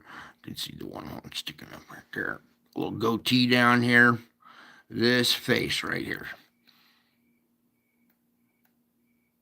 Kind of hard to miss. In fact, if we do this, then you can see it too in the negative. And you can see that it is indeed a real three-dimensional face. Okay? And something else over in there too. But we got more. I'll zoom back out of that. Back to normal. And then this was captured today as well. Here, we need to darkness. And unfortunately, the default setting. The default setting. I'm trying to get the color out of the clouds. But, well, the filters on my phone and the default settings. We'll talk about that later. All right. I don't know if you can see it yet, but the eye, this big long nose, mustache and beard, the hair and eyebrows and the hair flowing back. There's also another face over here looking in. They're looking down at this little black cloud right here. All right. There's another face right here kind of turned, looking down at it. All right. And then let's see. Let's go to this next one. All right, now that black cloud is under his nose, and his mustache and beard have turned into teeth now. Let's see if we can. You can come over to my channel and, oops. Yeah, I messed up.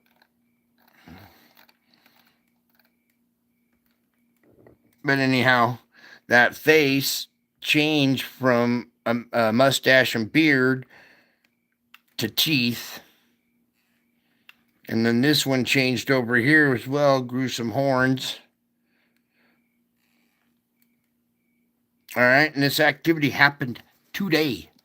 There was biblical events going on, and I was trying to capture them, and I need color, right? The camera is getting blinded by the clouds. This is all orange and pink, and you're not getting any of the color because of the default setting on my phone. Gee, who would go and default the color of a sunset? Very, very frustrating. Extremely frustrating when I'm trying to capture historical events right here. This is the spiritual realm on display, and when I can't get to the brightness setting on my phone to turn down the brightness so I can capture this stuff is retarded. With this technology, really, I can't adjust the brightness on my camera. It was locked. The brightness adjustment on my camera was locked. I finally figured out how to unlock it. And then when the brightness bar, you're supposed to press the little thing and a bar pops up 1 to 10. You can adjust the brightness from really bright to really big. The adjustment bar was maybe 2 to 3 millimeters long. Half the width of my finger was the adjustment bar. So you cannot adjust either mid light, medium light, this light, that light. No, it's either all or nothing. Very, very frustrating, especially at moments like this when I am trying to capture the most critical stuff for you guys. And this image right here is supposed to be orange and pink and like this. And I can't because default settings. Today's technology, you know, and I have to dim down these images on the screen because there's 3 cameras on this phone, right? It takes in so much light that you can't see things that are just a little bit, need a little bit of, brightness lowering, right? So very important stuff, and it's very hard to capture this stuff. There is timing involved. When I used to take a picture with the old camera, you pressed the button and it took the picture the second you pressed it. Modern technology, you have a touch screen, and if you get lucky and you touch it just right, you hit it just too hard, no picture for you. Oh, you finally got it just right. But then the camera delays for a second or so and then snaps the picture. I can't snap the picture at the precise second I need it. Modern technology. I can't get the brightness to turn down.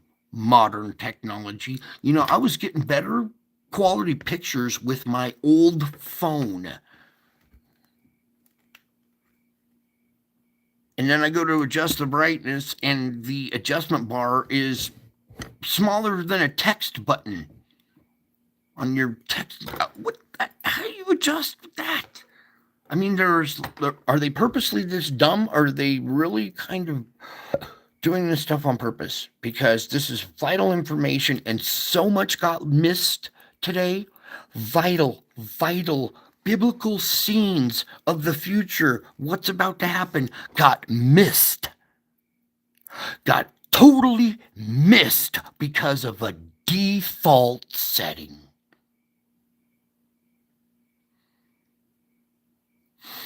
I thought we were working on our defaults. We have so many defaults, we need settings for them now, too. It can be very frustrating. And these might be the last images I take for a while. I was having a nice time. Everything was working fine until I tried to get some color. So you could see this is orange and pink. With the best cameras we got on our phones today. And I can't control the brightness. Default this. Very, very, very. But I captured what I captured. It could have been a lot better. I'm going to have to read the manual, go in, decipher, find a YouTube video on how to work this $1,000 camera and get some color. What was another thing that was very interesting? During this, I'm like, I need a filter.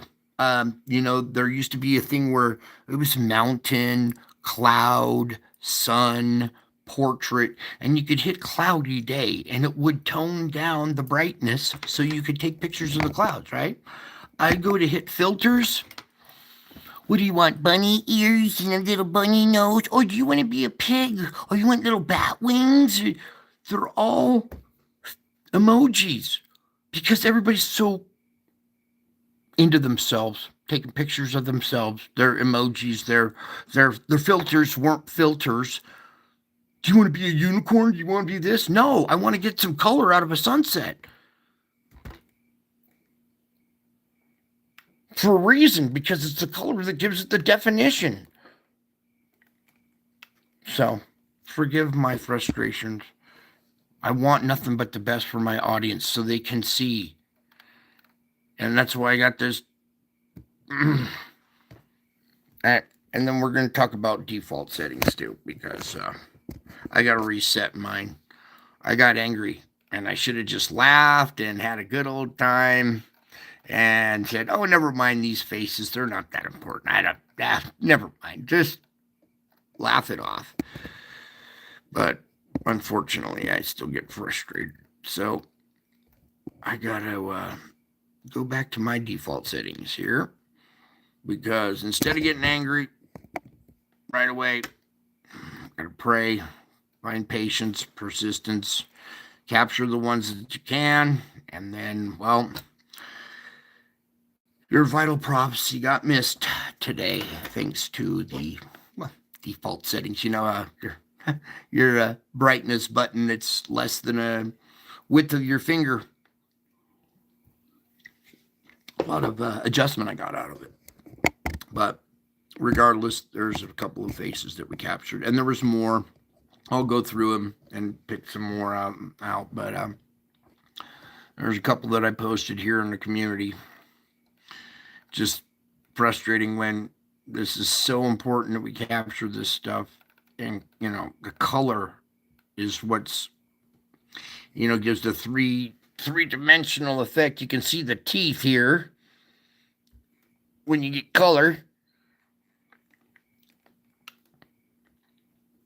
So I will be working on defaults on my phone as well as my reaction, because it took me a little while to recuperate after that one.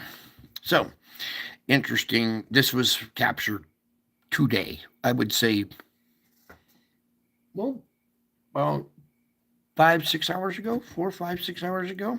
Okay. And that's my face again, bisected, white on one side, black on the other. Pretty trippy. Okay. So there's that. And then we're going to do reading here real quick. Let me pull up some other ones. Get rid of that. We're done with all the space stuff. Okay. So hopefully you can see that one right there. And then let's zoom out and pull up our regular stuff that we read too. Okay. So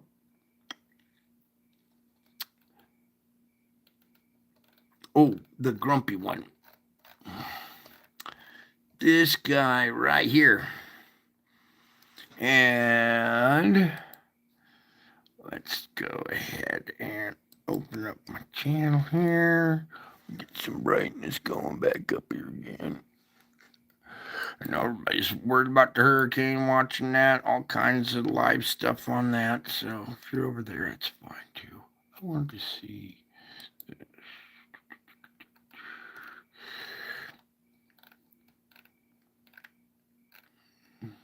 Mm-hmm.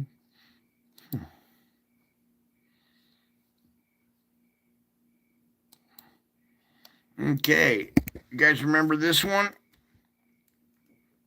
I'm going to play it real quick in case you haven't seen it yet, because there are some new faces here. These pictures and running them through the filter and stuff, and not only were we finding angels and Mary and stuff, but there's also demons, and I've also found Satan in this stuff too. So as we're looking here at this picture, what I'm talking about is in this mosaic of blotchy white dots that you see this picture is comprised of.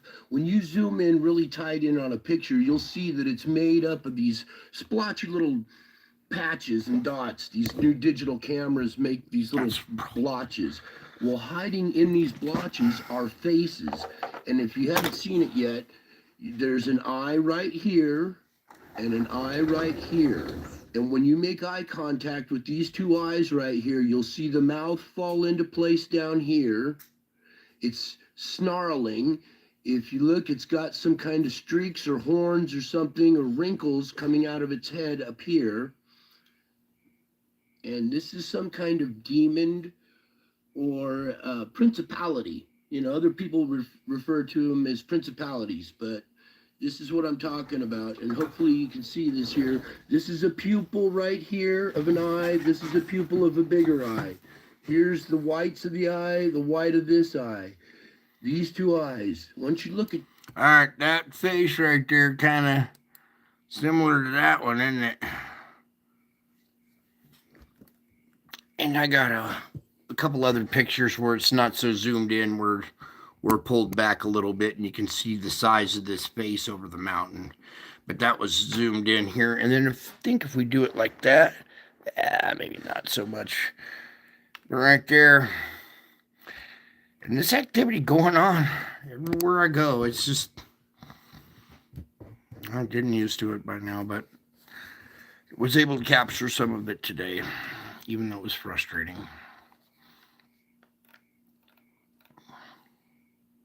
There's some kind of face going on right here, too. See that one? And then something up here, too.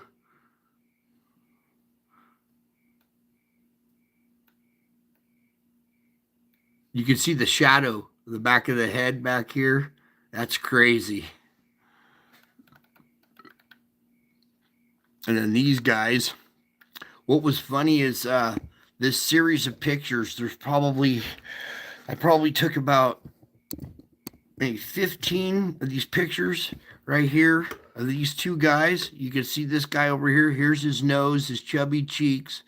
Here's an eye socket. It would be the other eye socket. He's wearing some kind of wreath or something. He's looking over. All right, you see this little black cloud? It's underneath this guy's nose right here. During the clips, this face right here inhales, snorts the cloud, and turns into his mustache and beard turn into the teeth, and it goes into a crazy face. And then this one gets crazy and sprouts horns. And there's the teeth, crazy. See the line going up into his nose right there, and then this guy getting excited over here because he sees what's going on there. Crazy stuff that was happening in the clouds. And there was something going on in the middle of this bright spot, and I couldn't capture it because, well, thanks to our filters, I didn't want to be a unicorn taking a selfie. I didn't want to have a kitty cat face. I didn't want a filter like that. No, I wanted something for a cloudy day so I could capture this. But we got what we got. There's heart torn in two. And the other day I was taking pictures of this heart-shaped rainbow, and UFO came, hung out there for a minute. Okay, all kinds of weird spiritual activity happened around me. This was a regular rainbow, and then a secondary one came in and made a heart out of it. And then the very next frame, while it was a heart, this UFO came out, bing, stuck its little thing right in the heart.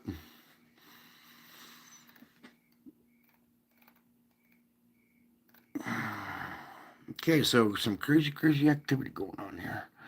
All right. And that was just today. I had a rough day. Thank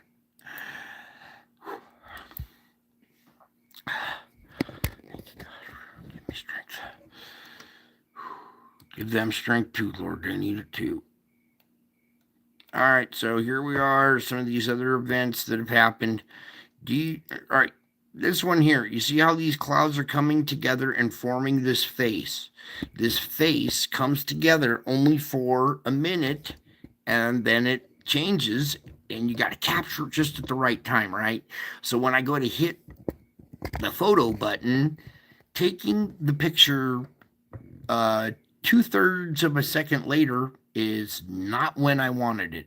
I wanted it the moment I hit the button. So a lot of valuable stuff gets lost because our touchscreen stuff takes where's the lightning quick? Where's AI? Where's all this wonderful technology? I mean, I'm getting some pictures, but so much is getting lost because, well, can't adjust the brightness, can't capture the thing at the very second I need it. You touch screen and it'll acknowledge, it'll light up the little button like you touched it and not even take a picture. Like, what's that about?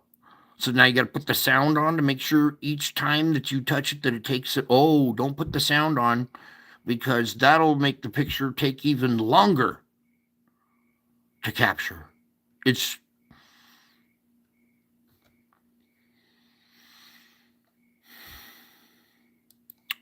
Very important. Extremely important. It can be frustrating, okay? And you can see why lighting is important. So I'm going to have to go become an expert at this phone and find out how to get through all the default settings and then work on my own default setting of not getting upset when priceless miracles are missed. Missed. Absolutely missed. Okay. We were trying to get to the images, the good images to read. I'm on the wrong page. Got the wrong vibe for a minute there. All right. Let's get back to business. Imagine if the lighting fixture on this phone, this is an old phone that I took these pictures with, okay? Imagine if the setting didn't work on this and I missed this valuable information. Imagine if this happened right in front of you and you went to go capture it with your phone and couldn't. All of a sudden you're locked out, or you can't adjust this, you can't adjust that. Wouldn't it be frustrating? And then by the time you get it set, oh, it dissipated. Timing. Everything's about timing. So I have some issues I had to work on today and to get over before I even got to the show. Thank you for hanging in there.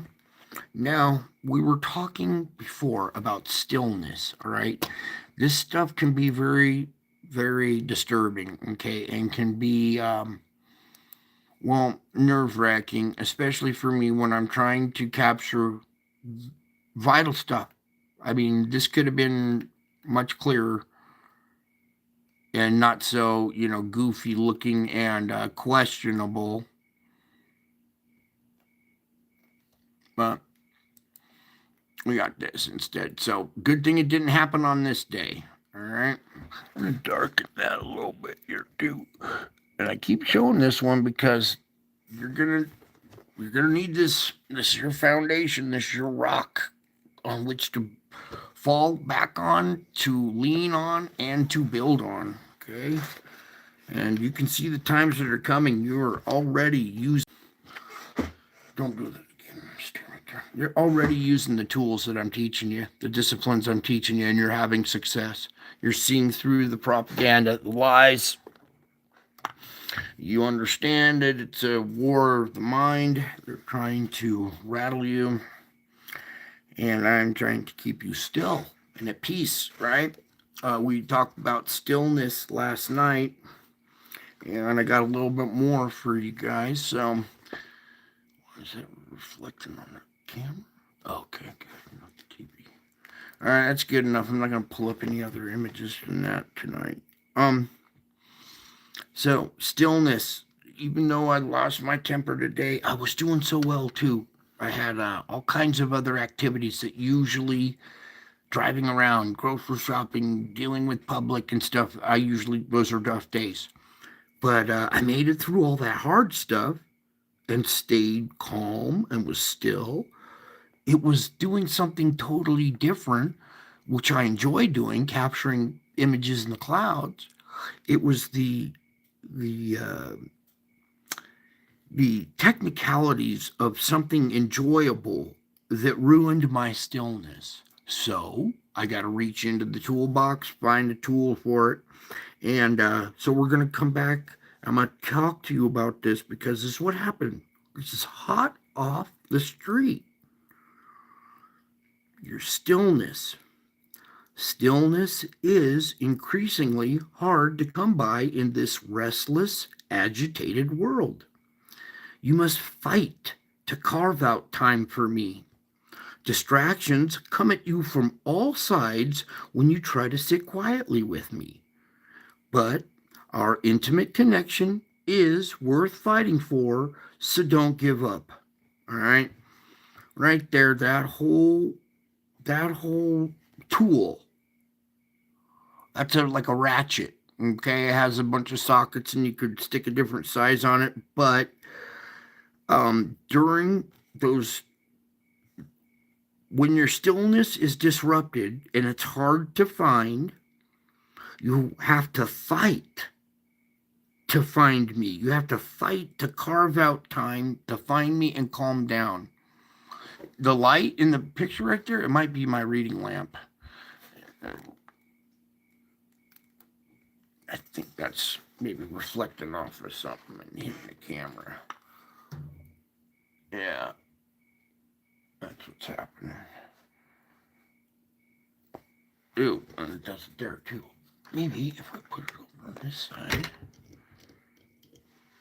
and put it down here,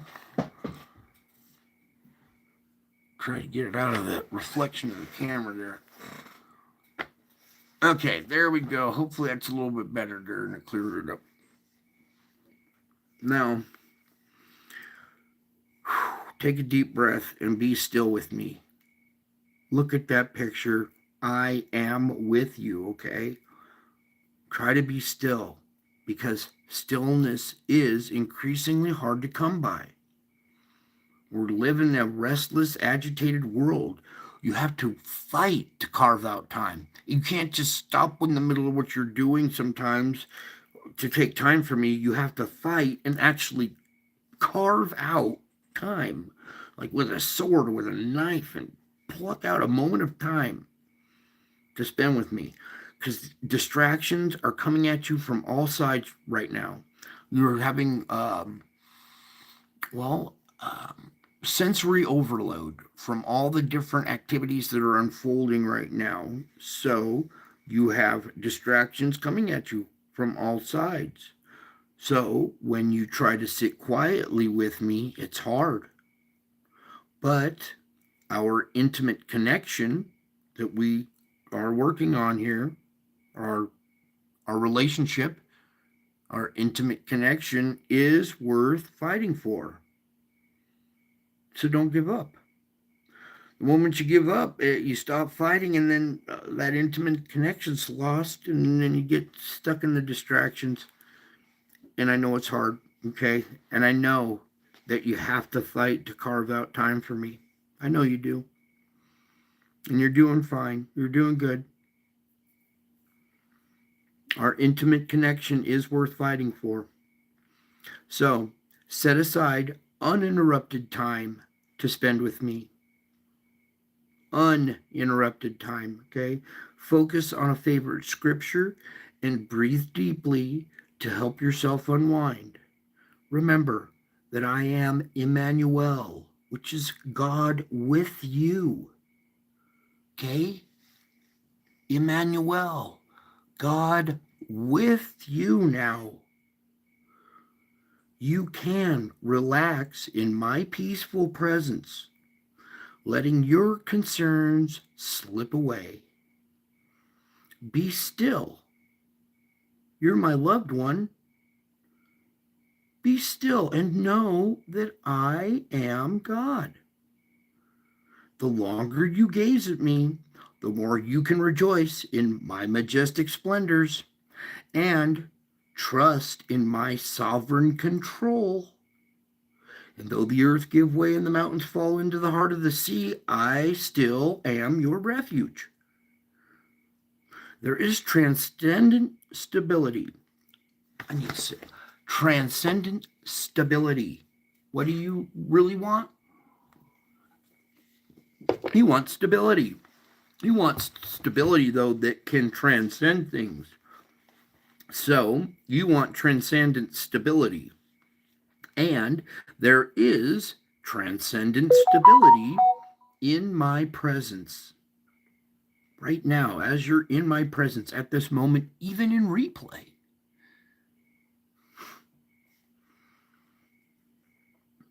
Okay? Transcendent stability in my presence. Now, as you ponder the vastness of my power and glory, your perspective will change. Okay? Think about this stuff. It will change your perspective. And your problems will look smaller. Aha.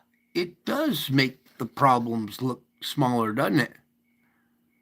Sure does when you know that this is true, that this is really, really happening, and that's happening, this is happening. These are images captured today. That one was the day before yesterday. That one was captured today, though. Here, let's go to that one right there. Okay? Spiritual realm taking place in your skies all over the place. Okay? Follows me everywhere I go. But it's good to know that it's real. Okay? And the longer you ponder the vastness of my power and glory, your perspective will change. It's not about me. I'm trying to help you with your perspective. Your perspective needs changing. You've been brainwashed by the mainstream media for so long, it's hard to undo. It takes a while. So, relax in my peaceful presence, letting your concerns slip away. Be still and know that I am God, because the longer you gaze at me, you can rejoice. The transcendent stability you find in my presence helps you ponder the vastness of my power and glory, which changes your perspective, and now your problems look smaller, don't they? Because in this world you will have trouble, but take heart. I have overcome the world.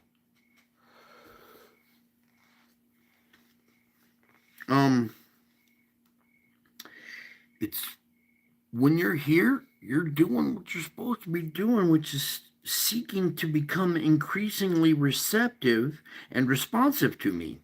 I am always actively involved in your life.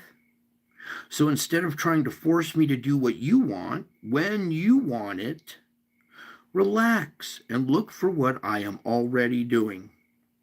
Live in a receptive mode, waiting for me, trusting in my timing.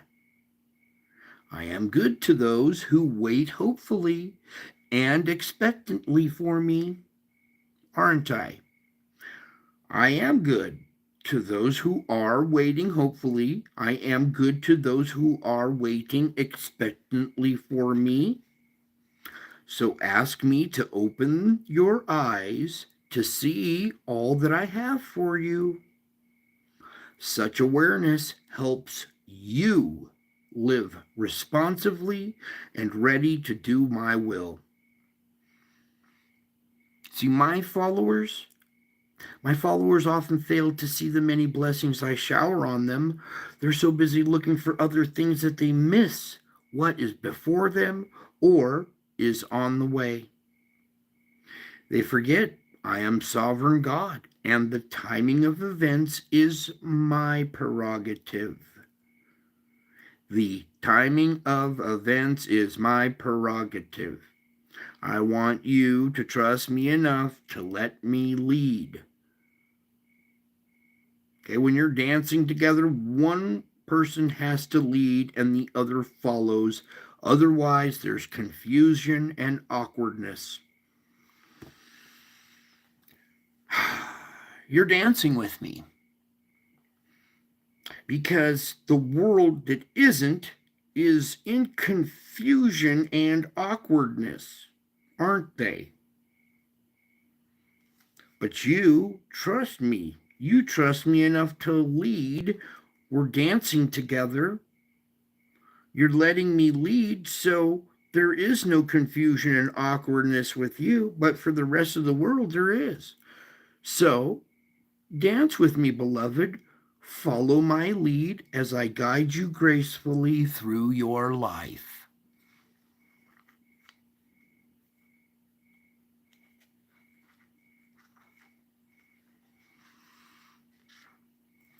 You see that crown right there, that power and glory?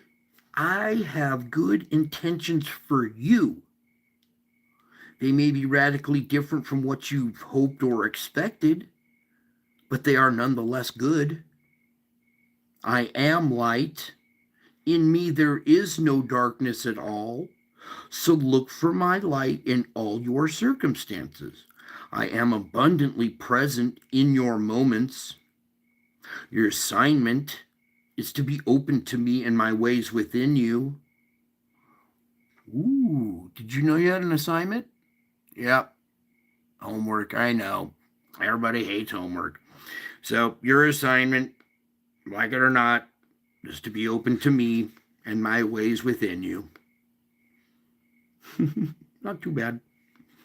Pretty easy assignment, really. You just be open. Now, sometimes that requires relinquishing things you had planned or dreamed. Aha, that's the problem. We have to give up the things that we thought were right, that we had planned or that we had dreamed. It requires relinquishing things that you had planned or dreamed. You need to remember and wholeheartedly believe that my way is perfect no matter how hard it is. Okay, we are building character. This isn't a fashion show. This isn't he who dies with the most toys wins. We are building character. You cannot build character without overcoming adversity.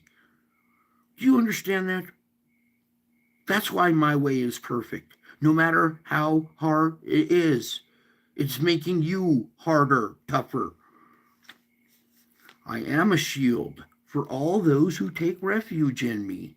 So when you're feeling afflicted or afraid, come to me. Say, Lord, I take refuge in you.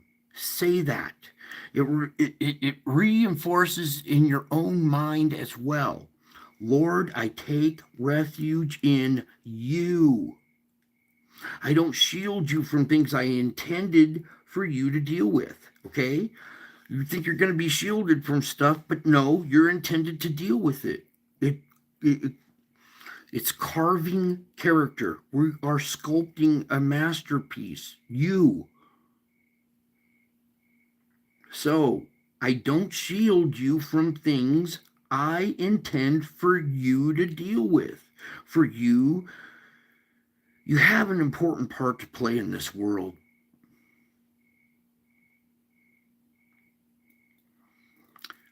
There's protection out there. I protect you from more dangers and troubles than you can imagine. Try to make an effort to live the life I have designed you to live. Make every effort to live the life I have designed you to live, assigned you to live. Do it in joyful dependence on me, and your soul will be richly satisfied. You like your soul richly satisfied? Most people do. So, if you make the effort to live life the way I have assigned to you, and you do it in joyful dependence on me, joyful, not, oh God, I have to depend on you again. No, it's supposed to be a joyful thing. And if you have reached the joyful dependence on me, your soul is richly satisfied. And the more you do it, the more you live life in joyful dependence on me, your soul will be richly satisfied. Even in these times right now.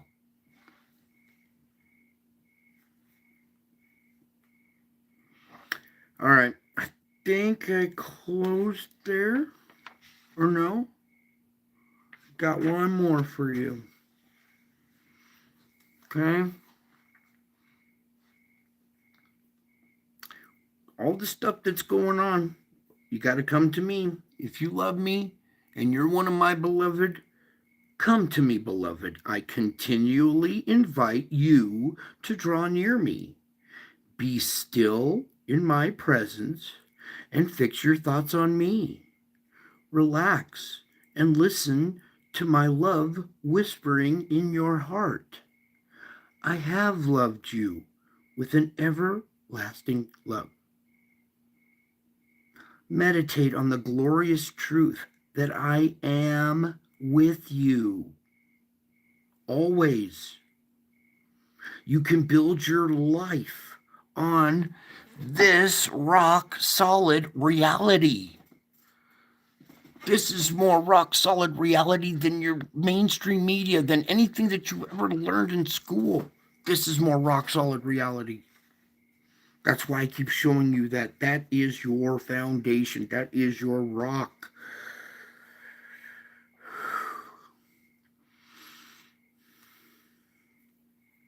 I am with you. You can build your life on this rock solid reality. Let that sink in all the way down to every crevice in you. Because the world you inhabit is constantly in flux. You will find no solid ground here.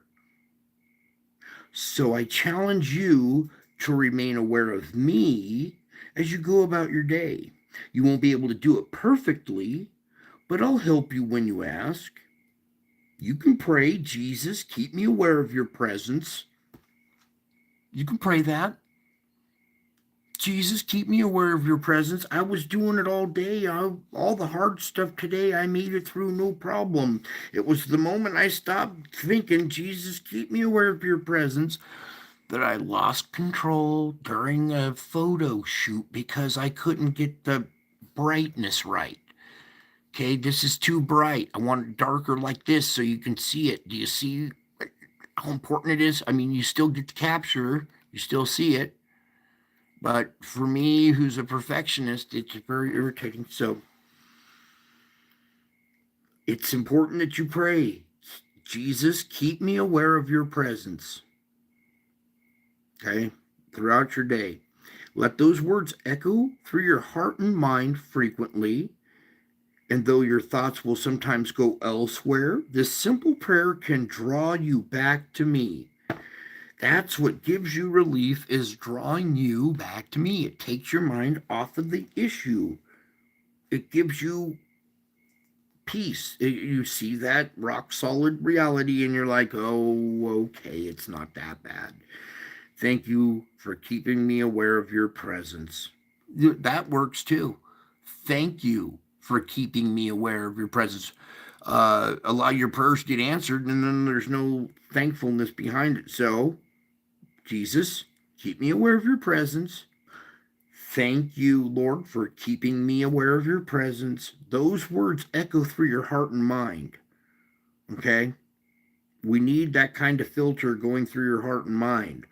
Not the selfie wannabe unicorn with goat ears and filters. There's not filters.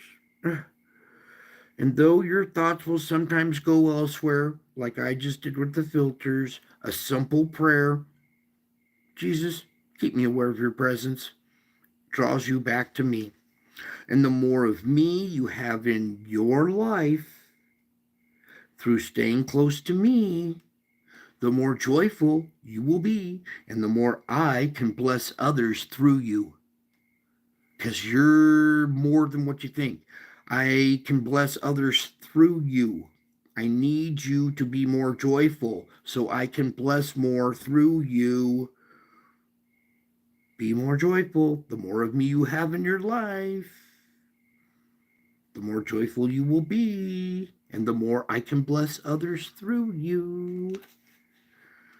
That's how I love you. That's how you love others.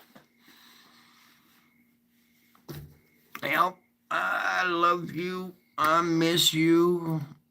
This has been quite a ordeal I've been going through here, but I'm honored, really. Excruciatingly painful, highly irritating, but I've learned a lot and got a lot of tools in my toolbox. I use them, and when I find out, what the battle of the day was and the tool for the day needed was, I bring it to you hot off the street.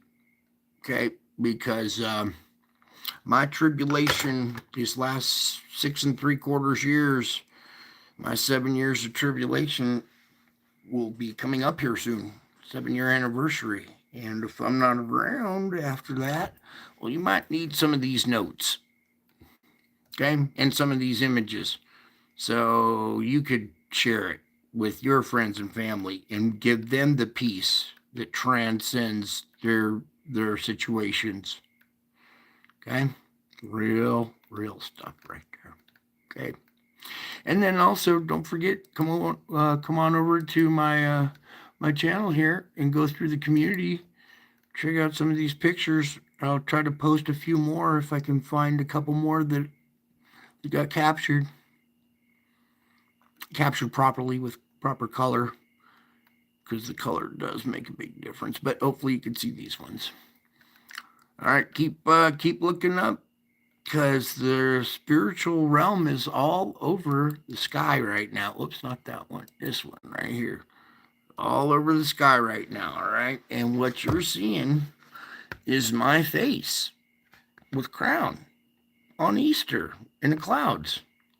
This is my face in the clouds coming with power and great glory. Oh, we didn't do the Fort Myer thing. You know what? We're not done yet. Fort Myer thing, please. Just remember that. Fort Myer got hit with... Wait a second, we got to do... That one? I think it is. Time to choose the right products for your project. Ferguson makes sure everything runs smoothly. Yeah. Yep, here it is. Okay. Very hard video to find because it keeps getting taken down and taken down and taken down and taken down. But what happened here is Fort Myers, okay, where the hurricane is currently happening. This was a year ago. ABC Chicago News reporting, and this has the EVP in there saying Brian Knight is coming. We'll play that real quick.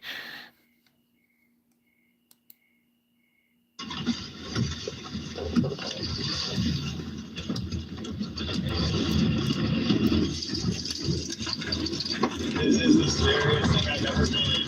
Oh my God.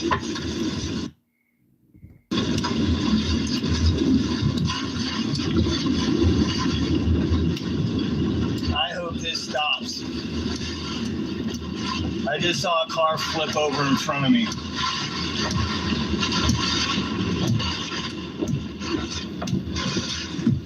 Holy God. Okay, there was that, and then also, where is it? I think we can go back here. Here's the whole video of it, but it's happened in Fort Myers, and I had a feeling the storm was going there, and I have a feeling we're going to catch another EVP here on some storm chaser. All right, it's an EVP, electromagnetic voice print from the spiritual realm. He's not supposed to be messing with this stuff, but it was actually captured on a storm chaser's video. I showed you the news broadcast. Here it is, kind of without his voice overlaid in there, so you can hear the EVP, and it's saying Brian Knight is coming like a lion.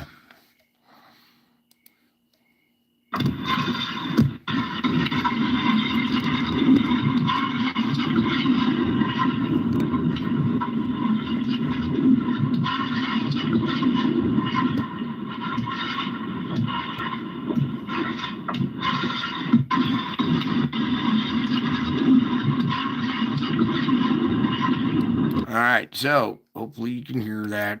It's the EVP captured on the storm chaser video. But what's important is I've been trying to track down this video and they keep removing it. ABC, Chicago News, okay? This is the report right here. It's a real report, okay? Here's the original. And then right when it says Brian Knight is coming like a lion and he's God, listen to this man's comment. I hope this stops. I just saw a car flip over in front of me.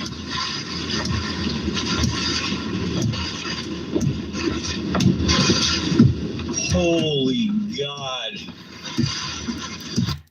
funny what his reaction was to Brian Knight is coming like a lion and he's God. He says, holy God. Amazing what human reaction is when they don't even know the EVP is playing. He never heard this. It wasn't heard audibly. It was electromagnetically imprinted on his video. And here it is without his voice.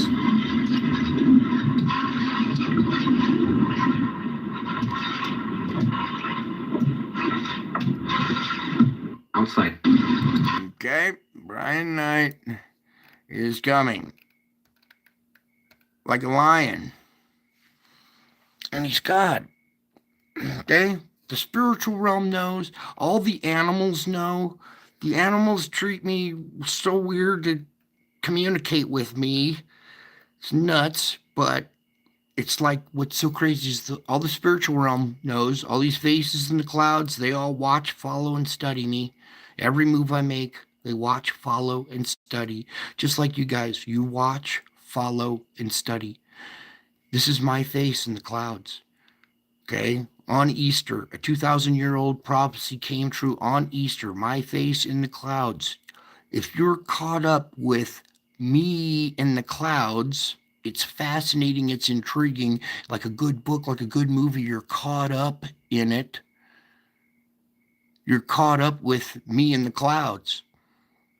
We met live in the air of YouTube, live streaming right here, right now. You could even watch it in replay. Doesn't matter. I'm still with you at that moment. Ooh, aren't I? Yeah. This is the real thing, okay? And this is why you guys lean and trust me. I'm your foundation. I'm your rock. You see the times we're in. You are caught up with me in the clouds. You've met me in the air. We're building a relationship. I know all about you. You're getting to know about me. And then you're also confessing your sins, which is helping you. Then you're shining my light, my love through you into others' lives. You guys are actually doing that. You're producing fruit. And we haven't even gotten there yet. You're producing fruit. Well done. Well done, you guys. All right. Keep it up. Keep holding strong. All right. I know it's rough and it's hard, but we're building character. Okay? You can't.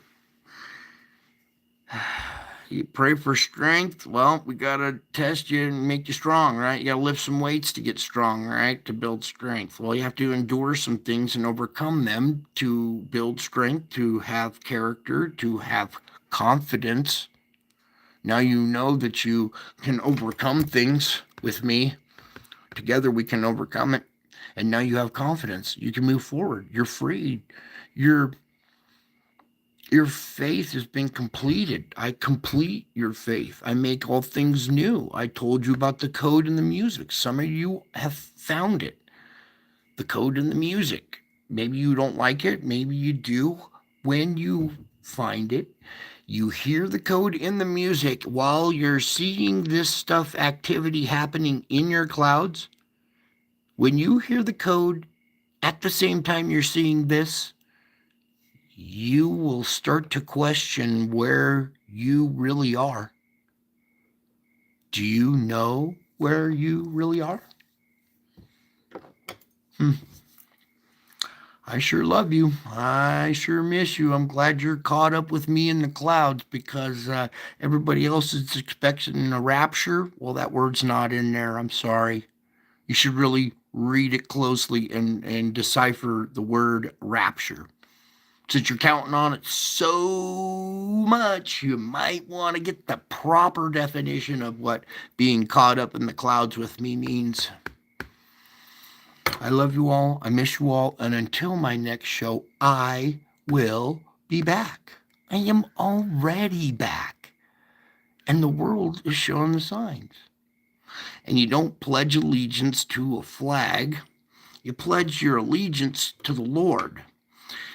See, he came along and saved this country one time. Yeah, see, the British came and burned down the White House, set the White House on fire, and God came in and intervened and took this country back because he wants freedom. So, repeat after me. I pledge allegiance to the God who salvages the United States of America. And in order for the Republic to stand as one nation under God, we need to be indivisible if we want liberty and justice for all. Think about that. I love you all. Bye.